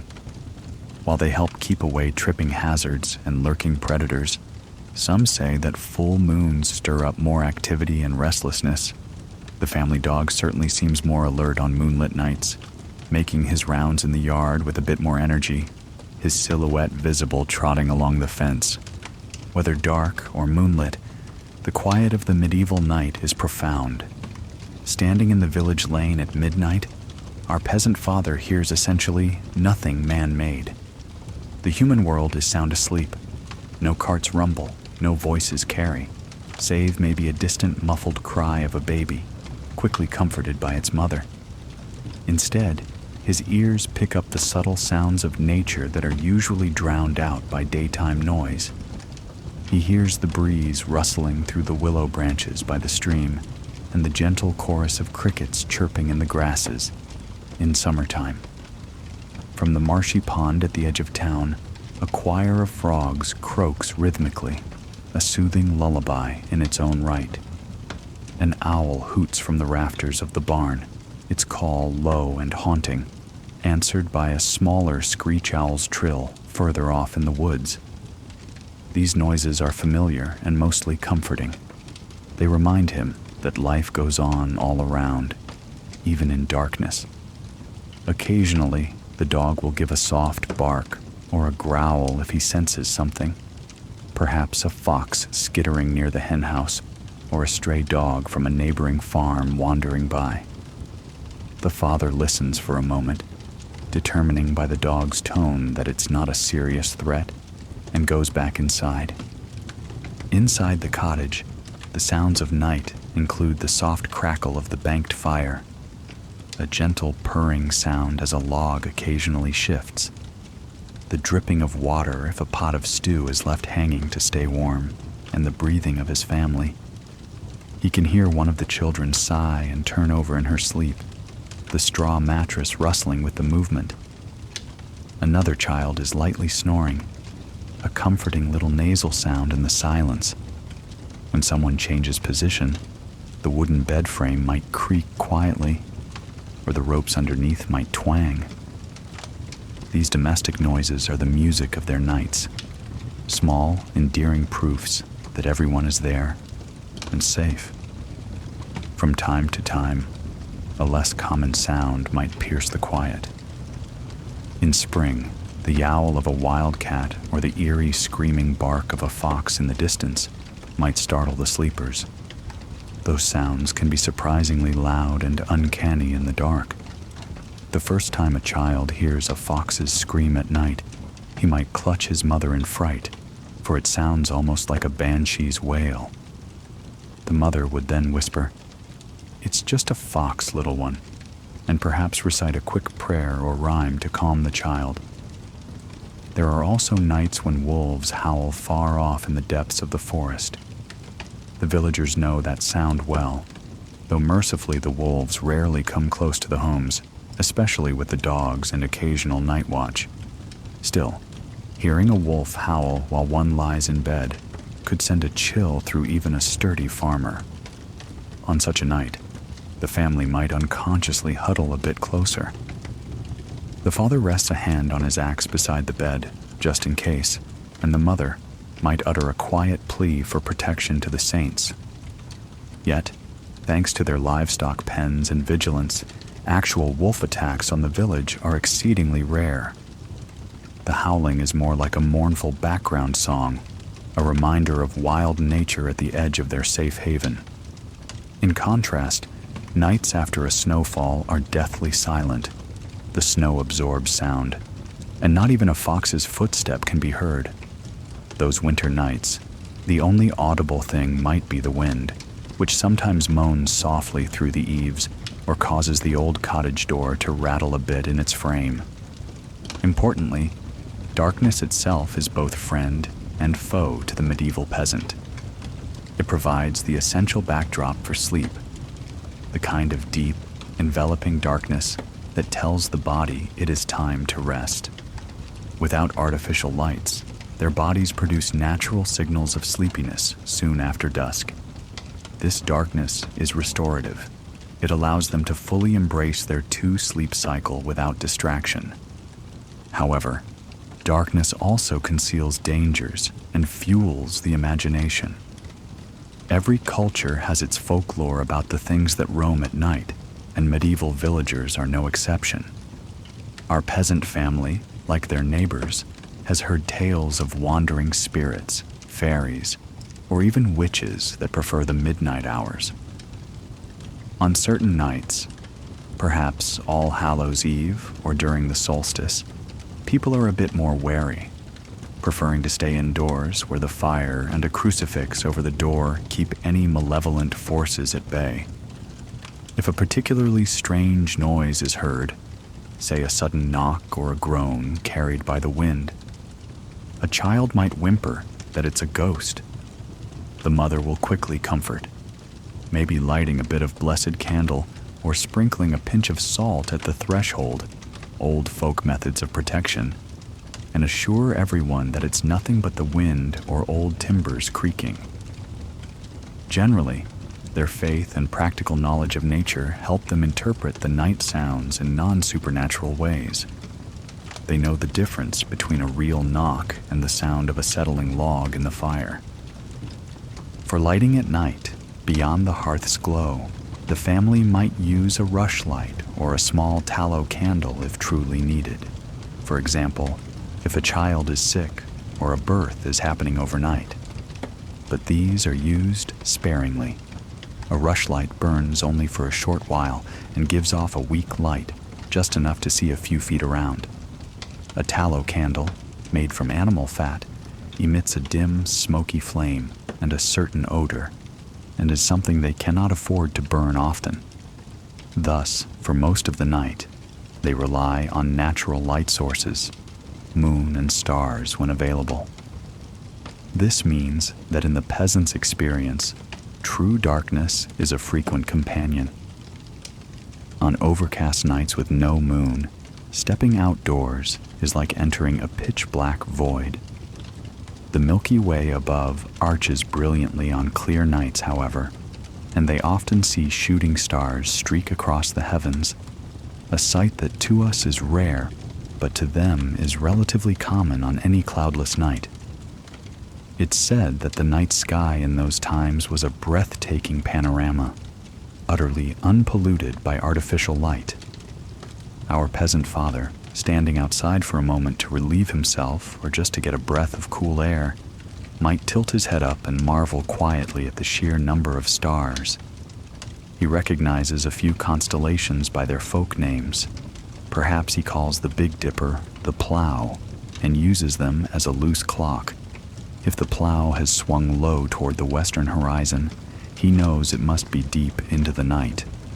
Such celestial markers help him sense when dawn is approaching, long before any glow touches the east. The temperature and air of the night also shape the peasant's experience. In winter, the air inside the cottage grows chill as the night progresses, but the family's shared body heat and the lingering warmth of the hearth keep it bearable. Outside, the cold is biting. Breaths plume in white clouds, and the ground sparkles with frost under starlight.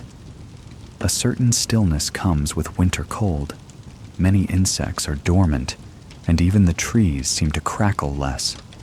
The silence can be almost absolute on a windless, frosty night, broken only by the distant bark of a dog or the hoot of an owl. In summer, nights are softer and filled with earthy smells. The scent of dew on grass, blooming honeysuckle on a vine by the fence, maybe the faint odor of the day's manure now cooling in the byre. The cottage door might be left slightly ajar, or a window shutter propped open to let a night breeze flow through, cooling the stuffy interior. The family sleeps with lighter covers, and sometimes the children sprawl with arms and legs akimbo to catch any stray breeze. They might fall asleep to the lullaby of crickets and awaken to the first chirps of dawn birds. Perhaps one of the greatest differences between medieval night and our modern nights is the sheer peace and natural rhythm of it. Once the village settled down, there was an understanding that loud disturbance was unwelcome. People generally did not shout or sing boisterously at night, unless drunk on a festival eve, and that was rare in a small, hard-working village. There were no engines, no mechanical clatter, only the natural world slowly transforming as creatures of the day went silent and creatures of the night emerged. This relative quietude and darkness signaled unequivocally to every person's mind and body that it was time to rest. The circadian rhythm of our peasant family was in tune with their environment. The surge of energy at sunrise, the winding down at sunset, and the deep, dark nights prompting a heavy slumber until cock-crow. It is in these conditions, the near total dark, the soft sounds of nature, the flicker of firelight, and the embrace of quiet, that the medieval peasant's sleep took place. The environment was not always gentle. Sometimes it was frightening or uncomfortable, but it was also often sublimely serene. Many nights, nothing unexpected happened at all. Just hours of darkness moving silently overhead while the village dreamed. In that silence, their bodies repaired from the day's toil. In that darkness, their minds conjured dreams, perhaps inspired by the distant hoot of an owl or the silver of moon through their eyelids. Imagine lying in that environment. No honking cars, no electric hum, only the natural concert of night. If you woke in the middle of the night now, you might reach for your phone or worry something's wrong. But medieval people would have considered it a normal watch period to gently enjoy before sleep returned. They might step outside their cottage and see the Milky Way glowing so brightly that it casts a subtle shadow. They might hear their neighbor's mill stream flowing faintly in the distance and smell the damp of the earth.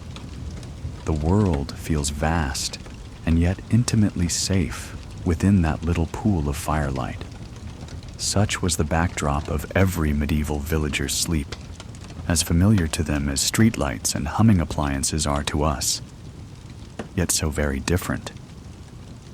As we see, the night in a medieval village was not one monolithic block of sleep, and its character could change with each season's whims. Yet, regardless of snow or sun, one element remained constant: the villagers' acceptance of this segmented, natural pattern. They were comforted by it, and when they did wake in the darkness, they often turned to faith to guide them through. In the next chapter, we will compare these peaceful medieval nights to our own and see what echoes of the past remain in our modern sleep practices. Chapter 7: From Medieval Dreams to Modern Nights. Our journey now brings us back to the present, a world that would be utterly alien to our medieval peasant family when it comes to sleep. Over the centuries, human sleep patterns have shifted dramatically. With the advent of electric light, industrial work hours, and modern lifestyles, we no longer keep the same weird sleep schedule of our ancestors. Comparing the two can be fascinating. In some ways, we have gained comfort and convenience, but in other ways, we may have lost a natural ease in our relationship with night. Think of how bright our nights are now. We live in a time where even at midnight, many of us are bathed in artificial light, from street lamps, neon signs, televisions, and smartphones. City skies have a constant dull glow, and even in suburbs or villages, interior lights often burn long into the evening. This is a sharp contrast to the deep darkness that medieval peasants experienced. Our bodies are not as intimately acquainted with true darkness. Often we have to make a deliberate effort, pulling down blackout curtains, turning off electronics, to create a dark environment for sleep. The result is that modern people's brains can get tricked by light. Our internal clocks, circadian rhythms, may believe it's still daytime even late at night because the room is brightly lit. In the Middle Ages, sunset truly meant night, and the physiological signals for sleep, rising melatonin levels, yawning, and drowsiness, were synchronized naturally with the dimming environment. Today, we sometimes find ourselves wide awake at midnight, scrolling on phones or working under bright lights, then wondering why sleep doesn't come easily. We have essentially extended our daylight artificially, for better and for worse. Modern sleep schedules have also become much more uniform, and in some cases, constrained, compared to medieval times. Most people today strive for one long block of continuous sleep at night, usually around 7 or 8 hours if they can. Society expects us to consolidate our sleep into this single span, a legacy of the industrial era when work shifts and factory hours demanded a standardized routine. The old pattern of first and second sleep, with a peaceful hour of wakefulness in between, has largely disappeared. In fact, for a long time, modern society forgot that it ever existed. If someone in the 20th century found themselves regularly waking at 2 or 3 a.m., they often felt anxiety, assuming they had insomnia or that something was wrong with them. Little did they know that such a pattern was once completely ordinary. Only in recent decades did historians like Roger Ekirch dig into archives and literature to rediscover references to first sleep and second sleep, reminding us that our ancestors took that mid-sleep break for granted. The modern person might be comforted by this knowledge. If you wake in the middle of the night now, you're likely to check the clock, fret about how you must be up by 6 a.m., and perhaps toss and turn in frustration. The medieval peasant, as we've seen, would simply accept the wakeful hour as normal, perhaps even pleasant, and use it productively or spiritually until sleep returned. This raises an interesting question. Have we humans truly adapted out of biphasic sleep, or do our bodies still crave it? Some sleep scientists suspect that our natural default might still be somewhat biphasic, and that many cases of modern insomnia, specifically waking up at 3 a.m. and not immediately falling back asleep, could be echoes of the old 2-shift sleep pattern. Instead of reaching for a sleeping pill, One could recall our peasant ancestors and simply relax. Maybe get out of bed for a short while, read something calming under low light, or enjoy the quiet, then gently return to sleep. It's a thought that brings a certain peace. The idea that nothing is wrong with you if you stir in the middle of the night. You're participating in a very old human tradition. Of course, modern life often doesn't allow us the luxury of a 2-hour repose at night.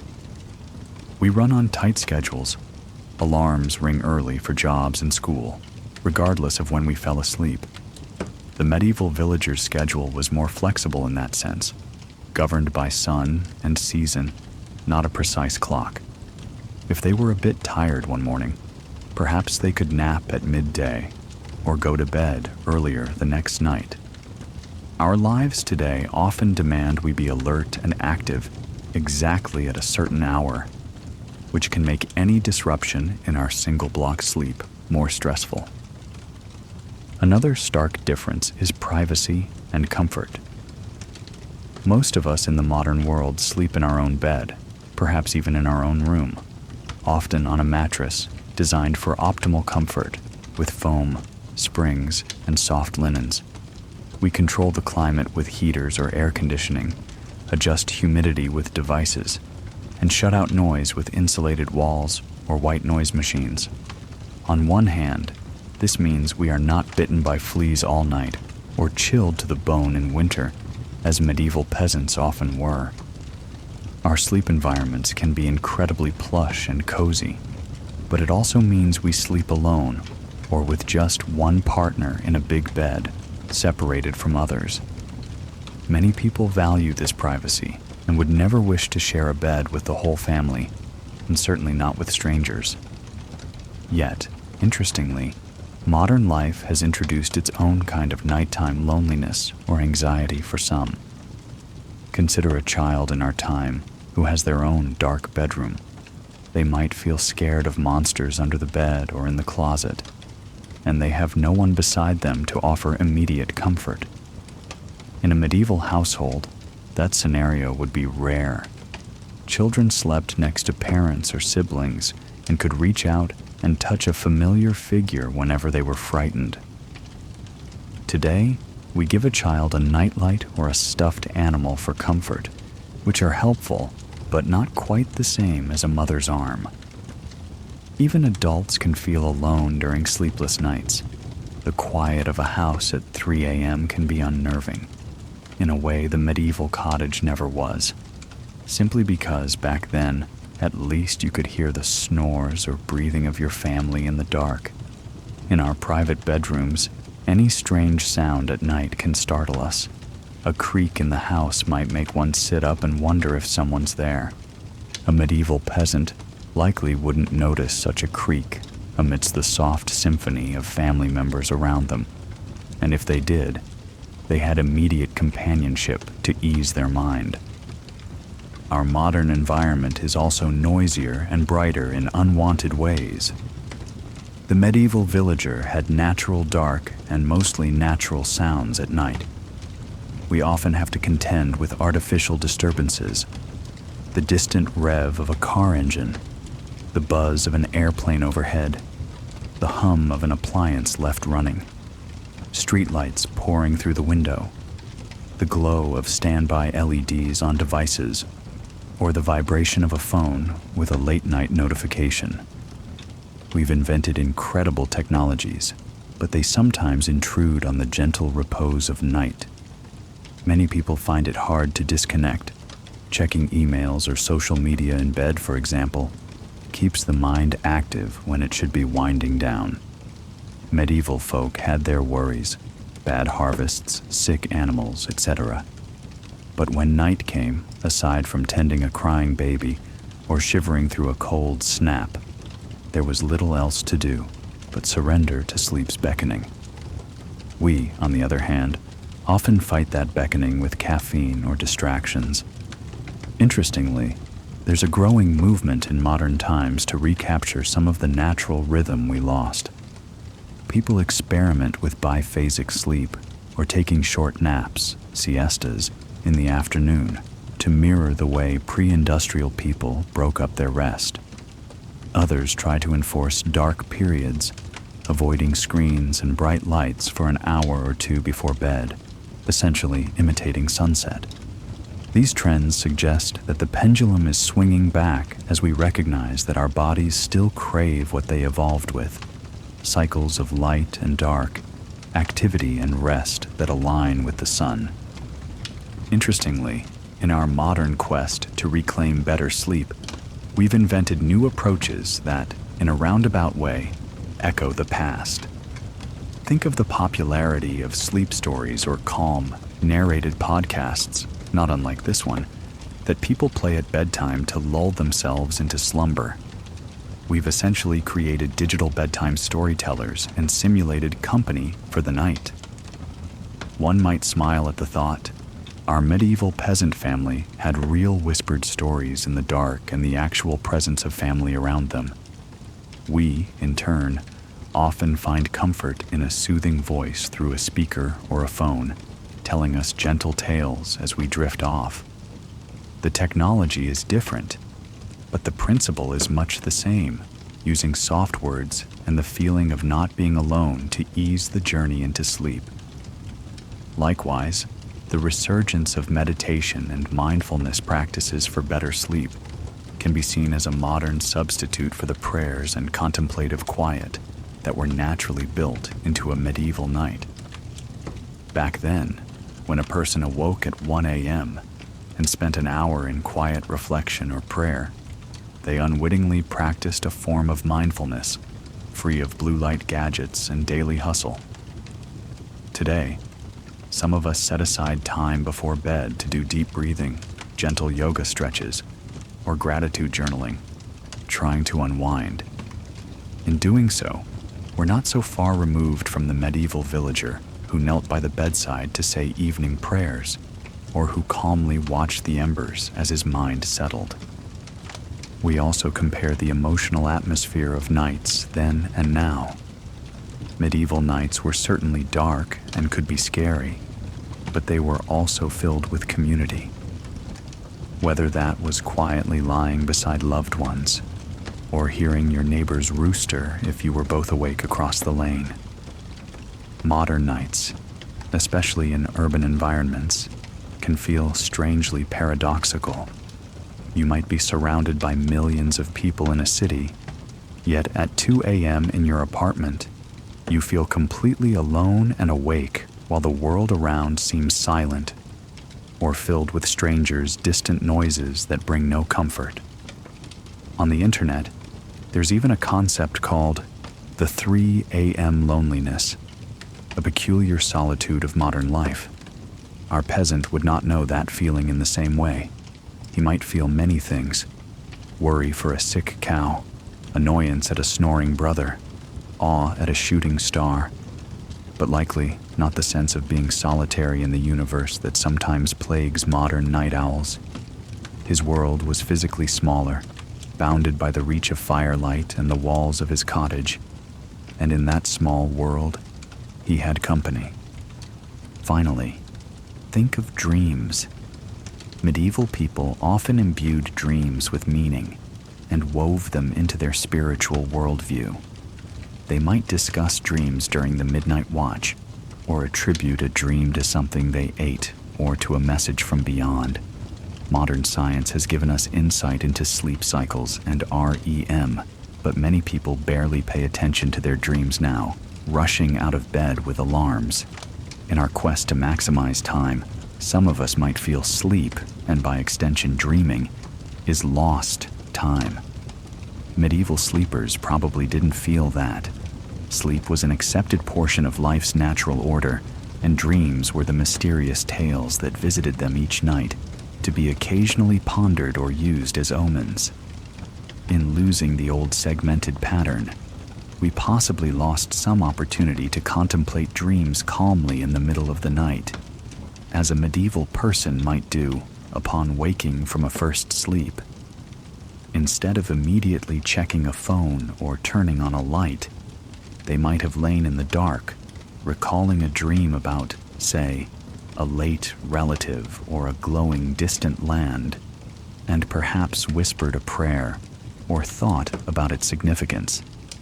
There is a gentle luxury in that which is hard to come by now. In drawing these comparisons, we need not conclude that one era's sleep was categorically better. Rather, they were suited to their times. Medieval peasants had the advantage of natural rhythms and communal solace, but they lacked many comforts and knowledge we have. We, in turn, have incredible comfort and control, yet often struggle to find the peace that came more readily to someone like our peasant family when night descended. The ideal might be somewhere in between, to marry our modern improvements with the ancient wisdom of listening to our bodies. Perhaps by remembering the old ways, dimming lights, embracing a quiet interval if we wake at night, cherishing darkness instead of fearing it, we can improve our own sleep today. Now, as we prepare to conclude our exploration, one can't help but feel a sense of admiration for those medieval folk. Despite hardships, they found a rhythm of rest that fit their world. Their weird sleep schedules, as strange as they seem to us, were effective in their context. And interestingly, they remind us that human sleep is more flexible and rich than we might think. In the stillness of their long-gone nights, we find not just curiosity, but perhaps inspiration to slow down and reclaim some tranquility in our own nights. Chapter 8. A Night in the Medieval Village. A Story. Twilight fades above the little village as a peasant family prepares for night. Stars begin to blink into the indigo sky, while a few last bats flutter over the fields. In a snug cottage at the village edge, an oil lamp casts a gentle golden glow over a simple scene. The mother of the family crouches by the central hearth, stirring a simmering pot of pottage, tonight's humble supper. The father pushes the heavy wooden door closed for the evening, shutting out the growing chill.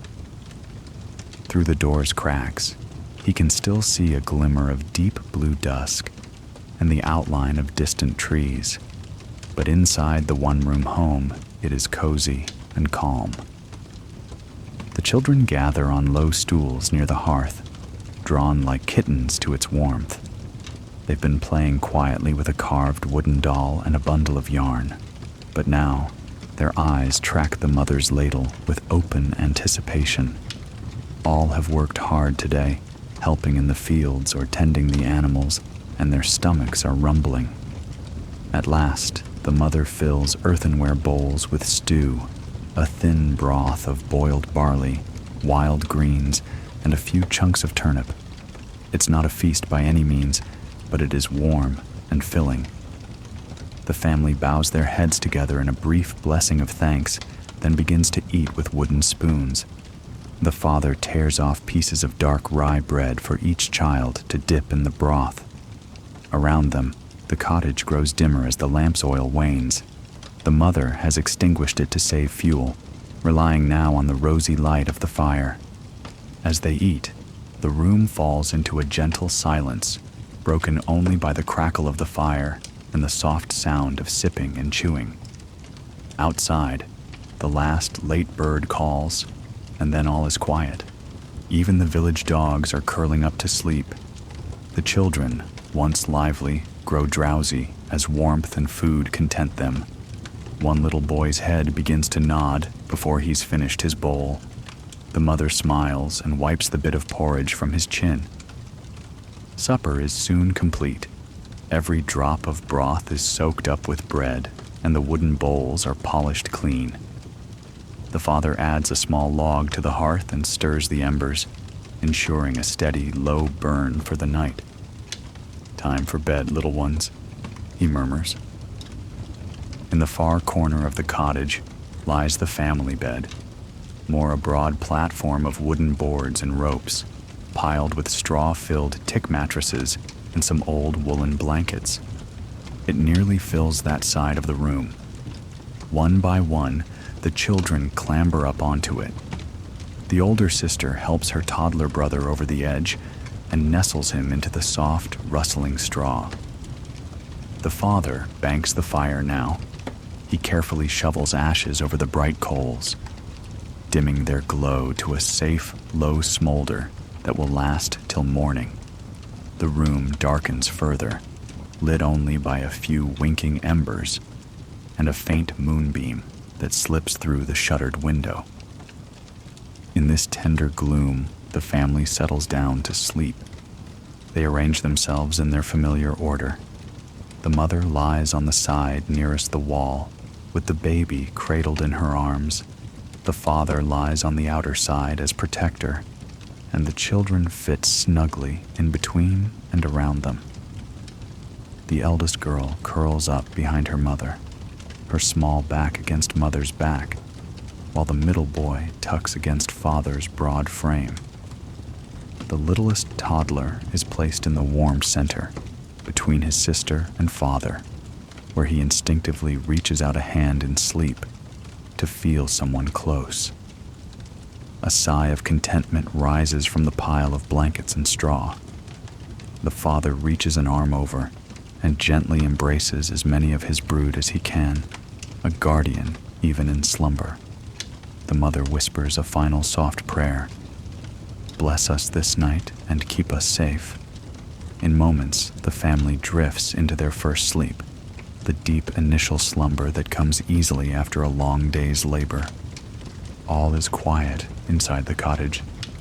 Even the fire makes only the faintest crackle under its ash cap. The children breathe softly, the parents likewise, the sounds of a peaceful household at rest. Outside, the village is dark and still. A moon has risen, silvering the roofs with light, but most villagers are asleep and see it not. The church bell tower stands silhouetted against a star-strewn sky. The only occasional sounds are nocturnal, a distant owl hooting from the barn rafters, and far off in the woods beyond the fields, perhaps the lonely howl of a wolf. But the cottages are safe. The village dogs stir and give a low bark or two at any strange noise, and no wild creature dares approach the clustered scent of humans and hearths. After some hours of this soul-deep rest, the peasant family's first sleep naturally eases. The father, always sensitive to the needs of the household, is the first to awaken. He opens his eyes in the darkness, initially unsure what disturbed him. Perhaps nothing specific, just his body's habit. It is the midpoint of the night, though he knows not the exact hour. The room is very dim.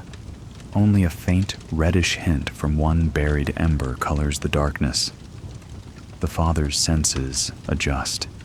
He hears the soft snores of his son by his side, and on the other side of the bed, he hears his wife's gentle breathing. All seems well. He could roll over and go back to sleep. And indeed, sometimes he does. But on this night he feels reasonably alert and comfortable. This quiet interval is what villagers call the watch, and he is content to keep it. Carefully, so as not to jostle the others too much, the father slips out from under the blanket and sits up. The cool air of midnight caresses his skin. He gropes for a moment at his feet and finds the clay chamber pot kept under the bed, an understandable need most nights. Moving quietly across the packed earth floor, he goes to the door and lifts the wooden bar that secures it. The door opens with a slight creak, and the father steps out into the night, the dewy grass cold under his bare feet. Overhead, the Milky Way spreads like a glittering banner. The full moon has traveled westward, but still lends enough light that the father can see the dark shapes of the cottage next door, the well, and the sleeping garden. He walks a few paces from the door and relieves himself on the ground at the edge of the yard, not bothering this time with the chamber pot. Steam rises in the cold air, and he sighs with relief, gazing at the serene night sky. It's a beautiful night, the air so clear and still, that he can see the Pleiades twinkling like a tiny swarm of fireflies above. He remembers that the monks in the abbey a few miles away are probably awake too, singing their matins prayers at this very moment. He feels a kinship through the darkness with those distant voices, though he cannot hear them, and with any other farmers in their beds, now quietly tending a child or stoking a fire. After a minute, the father rubs his arms, the night is chilly, and slips back inside. He closes the door gently and drops the bar back in place. By the faint glow of the covered embers, he can make out the forms on the bed. The mother has stirred slightly, detecting his absence even in sleep, and as he returns, she whispers, "All well?" He whispers back reassuringly, "All is well. Just checking the night." In truth, the father uses this wakeful period to ensure the household's safety. He listened outside for anything amiss, wolves near the pen or an ill neighbor calling out, and found nothing of concern. He crouches by the hearth and, finding the fire sunk very low, decides to add a small piece of wood. With experienced hands, he lifts a corner of the ash blanket and places a dry split log onto the glowing coals. It catches slowly, a few orange tongues of flame licking along the wood. Satisfied that the fire will keep till morning, he brushes his hands and turns back toward the bed. Meanwhile, the mother has fully awakened because another member of the family is now stirring, the baby. The infant had been asleep, bundled at her side, but perhaps sensing that mother is awake or feeling the slight nip of colder air, he begins to fuss. The mother reaches for the babe just as a thin wail begins to rise. She lifts the infant from the blankets and cradles him against her breast. In the darkness, she croons a very soft lullaby, a familiar old song about a mother dove cooing her chicks to sleep. The baby's cry softens to whimpering. The mother shifts her garment and offers him milk. In the dim firelight, the father sees this tender silhouette of mother and child, and he smiles. The baby nurses peacefully, small fingers gripping mother's chemise. The mother rocks slightly, humming her lullaby under her breath. The father, his tasks done, quietly returns to the bed and sits close, placing one big hand gently on the mother's back. Together they watch the baby's hungry gulps slow to contented sucks. His tiny body relaxes in his mother's arms as warmth and nourishment soothe him. In a short time, he has had his fill, and his eyes drift closed, lips still faintly moving in dream. The mother continues to hold him a while, rubbing his back in slow circles until she is sure he won't awaken again. She then lays him back onto the bedding, nestling him safely between her and a daughter's sleeping form. The baby's brief cries have caused only a ripple in the family's sleep. One of the older children half awoke for a moment, hearing mother's soft singing as if in a dream, but now has sunk back into oblivion. The toddler, sensing movement, only burrowed deeper under the blanket. Now the cottage is again settling into silence. The father adds one more piece of peat to the fire for good measure, and then stretches out on the mattress, wrapping an arm around a now sleeping toddler. The mother, eyes heavy after the feeding, lies back and pulls the covers up to her shoulders. She yawns and utters a last quick prayer. "Thank you, Lord, for this quiet night." The father murmurs, "Amen," in agreement. In the hush, they can hear the baby's soft breathing, the little snores of their two boys, and the faint crackle of the reawakened fire. The father and mother exchange a loving glance in the dark, a brief moment of shared wakefulness and contentment. All is indeed well in their small world. Soon, the family drifts into their second sleep, a gentler slumber that will carry them through the remainder of the night. The father's hand, resting on his little son's back, goes slack as he tumbles into a deep sleep. The mother, comforted by the warmth of her infant against her side, lets go of the waking world as well. One by one, each person's breath falls into the slow, regular rhythm of true rest. Outside, the moon has journeyed further west, and the stars wheel silently overhead. The night grows colder and darker in these final hours before dawn, but inside the cottage, it remains warm under the pile of bodies and blankets. Dreams weave softly through the sleepers' minds. Perhaps the little girl dreams of a sunny meadow with dancing fairies, while the boy dreams of chasing the farm dog up and down hills. The baby sleeps without dreaming, curled in blissful innocence. The mother and father do not stir. Any dreams they have will be vague and unremembered, yet their faces in sleep look peaceful and young in the glow of the slumbering fire. In this way, the night passes gently for our peasant family. The village around them lies in the same deep repose. One cottage's dog might bark briefly at a fox skirting the henhouse, and a light might flicker in another window if another mother across the lane wakes to nurse her own child, but otherwise all is still. Eventually, a rooster across the road feels the approaching energy of dawn and lets out a tentative crow. It's earlier than usual. The sky is still pinned with stars, and only the barest hint of pale blue ghosts the eastern horizon. A neighboring rooster answers, and then both fall silent again, as if deciding it is not yet time. Inside the cottage, the father shifts in his sleep at the distant sound, but the lull of darkness holds him a bit longer. The family will not truly awaken until the first gray light seeps through the window cracks and smoke hole. For now, they remain in the embrace of the waning night, gathering the last threads of rest before morning. Thus, in this single night, we witness the old rhythm playing out exactly as it was meant to. From evening's chores and prayers, to first sleep, to midnight watch and small tasks, then second sleep and approaching dawn. It is a cycle that has repeated for generations and will repeat for many more. The medieval peasants know no other way, and they need no other, for it suits their world perfectly.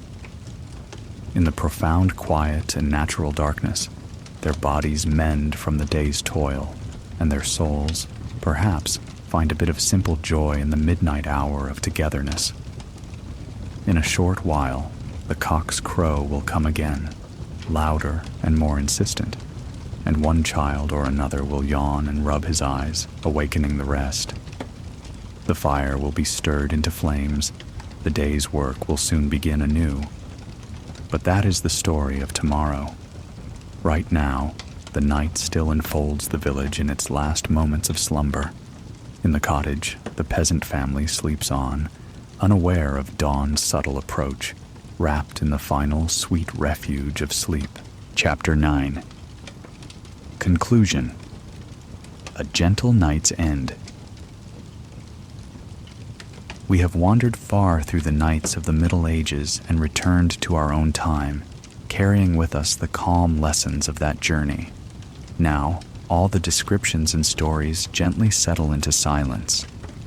Imagine, in this moment, that you are lying in your own safe haven, but with the peace of a medieval village night enfolding you. The cares of the day are long past. You can almost sense the hush of that old village, the crackle of an ember, the distant hoot of an owl, the feeling that all is well and asleep around you. Allow yourself to drift in this quiet. Your breathing is slow and steady, like the breathing of those peasants as they nestled together after their first sleep. Your body is warm and at ease, supported by your bed, perhaps far softer than a straw mattress, and all the more inviting for it. If any thoughts still flicker in your mind, acknowledge them and let them go. like tiny sparks rising from a dying fire and disappearing into the dark. There is nothing you need to do now, nowhere you need to be. Like our medieval family after their midnight watch, you can simply surrender to the pull of the second sleep, trusting that morning will come in its own time. Feel the comfort of the darkness around you, not a darkness to fear, but a gentle blanket that signals rest. In this darkness, you are safe. The walls of your room are your sanctuary, much as the thatch roof cottage was a sanctuary for our peasant family. The world outside is quiet. Any sounds you might hear, perhaps a distant car or the soft hum of night insects, only reaffirm that night is here and it's time to sleep. If you listen closely, you might even imagine the soft wing beats of a night bird or the faint whisper of a breeze, nature's lullabies continuing as they have for ages. Take a slow, deep breath, and as you exhale, release any tension remaining in your body. Your journey through history is complete, and you've earned the same sweet repose that those medieval villagers enjoyed after their long day. In your mind's eye, you might envision the village one last time, the tiny cottages dark and serene under the canopy of stars, the church steeple silhouetted against the night sky, the fields at rest. Perhaps you picture a lone figure, maybe our friendly peasant father, stepping out under the stars, starlight touching his face. He yawns, content, and returns indoors to his sleeping family. He closes the wooden door, shuts his eyes, and gives himself over to the bliss of sleep. Now it is your turn to embrace that bliss. Let any remaining wakefulness slip away. Feel yourself floating, as if on a quiet night breeze, drifting deeper and deeper into dreamland. Your breathing is gentle, your heart rate calm. The tale of first sleep and second sleep, of flickering hearths and moonlit nights, has woven a spell of tranquility around you. You are cocooned in it, like a child safe in their mother's arms on that big straw bed, or like a traveler finding warm shelter on a cold night. There is a soft inevitability to this moment, just as every medieval night eventually yielded to peaceful slumber, so too will you. You have nothing left to ponder, no task left to do until morning. Let yourself sink into the mattress a little more, feeling its support. Allow your eyelids to grow heavy, if they aren't closed already. If a stray thought comes, there is no need to engage with it. It can be set gently aside to wait for the daylight. This night is for rest, and you are fully entitled to it. In the quiet of your own space, you carry the essence of those simpler nights we explored. Darkness, quiet, a feeling of being at peace with the world. Perhaps you even feel a bit of that old connection, knowing that for countless generations, humans have slept under the same stars, have listened to the same night sounds, and have yearned and received the same renewal that comes with sleep. You are part of that great chain, ending your day as they did, in surrender to nature's soft insistence that we restore ourselves. As our tale ends, let it fade like a gentle lullaby. There is no need to hold on to words anymore. You can let them melt away from your conscious mind. What remains is a comfortable darkness, a soothing silence. Imagine the last ember in the hearth finally glows to ash. The village is in complete slumber, and so it's time for you to join that slumber. I wish you a very good night. May your sleep be deep and untroubled, your dreams sweet. Just as the medieval peasants woke with the sunrise feeling renewed, may you awaken when morning comes with a sense of refreshment. But for now, there is only the night and the dreams waiting to embrace you.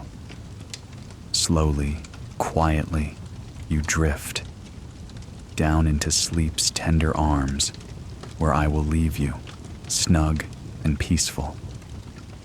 Sweet dreams.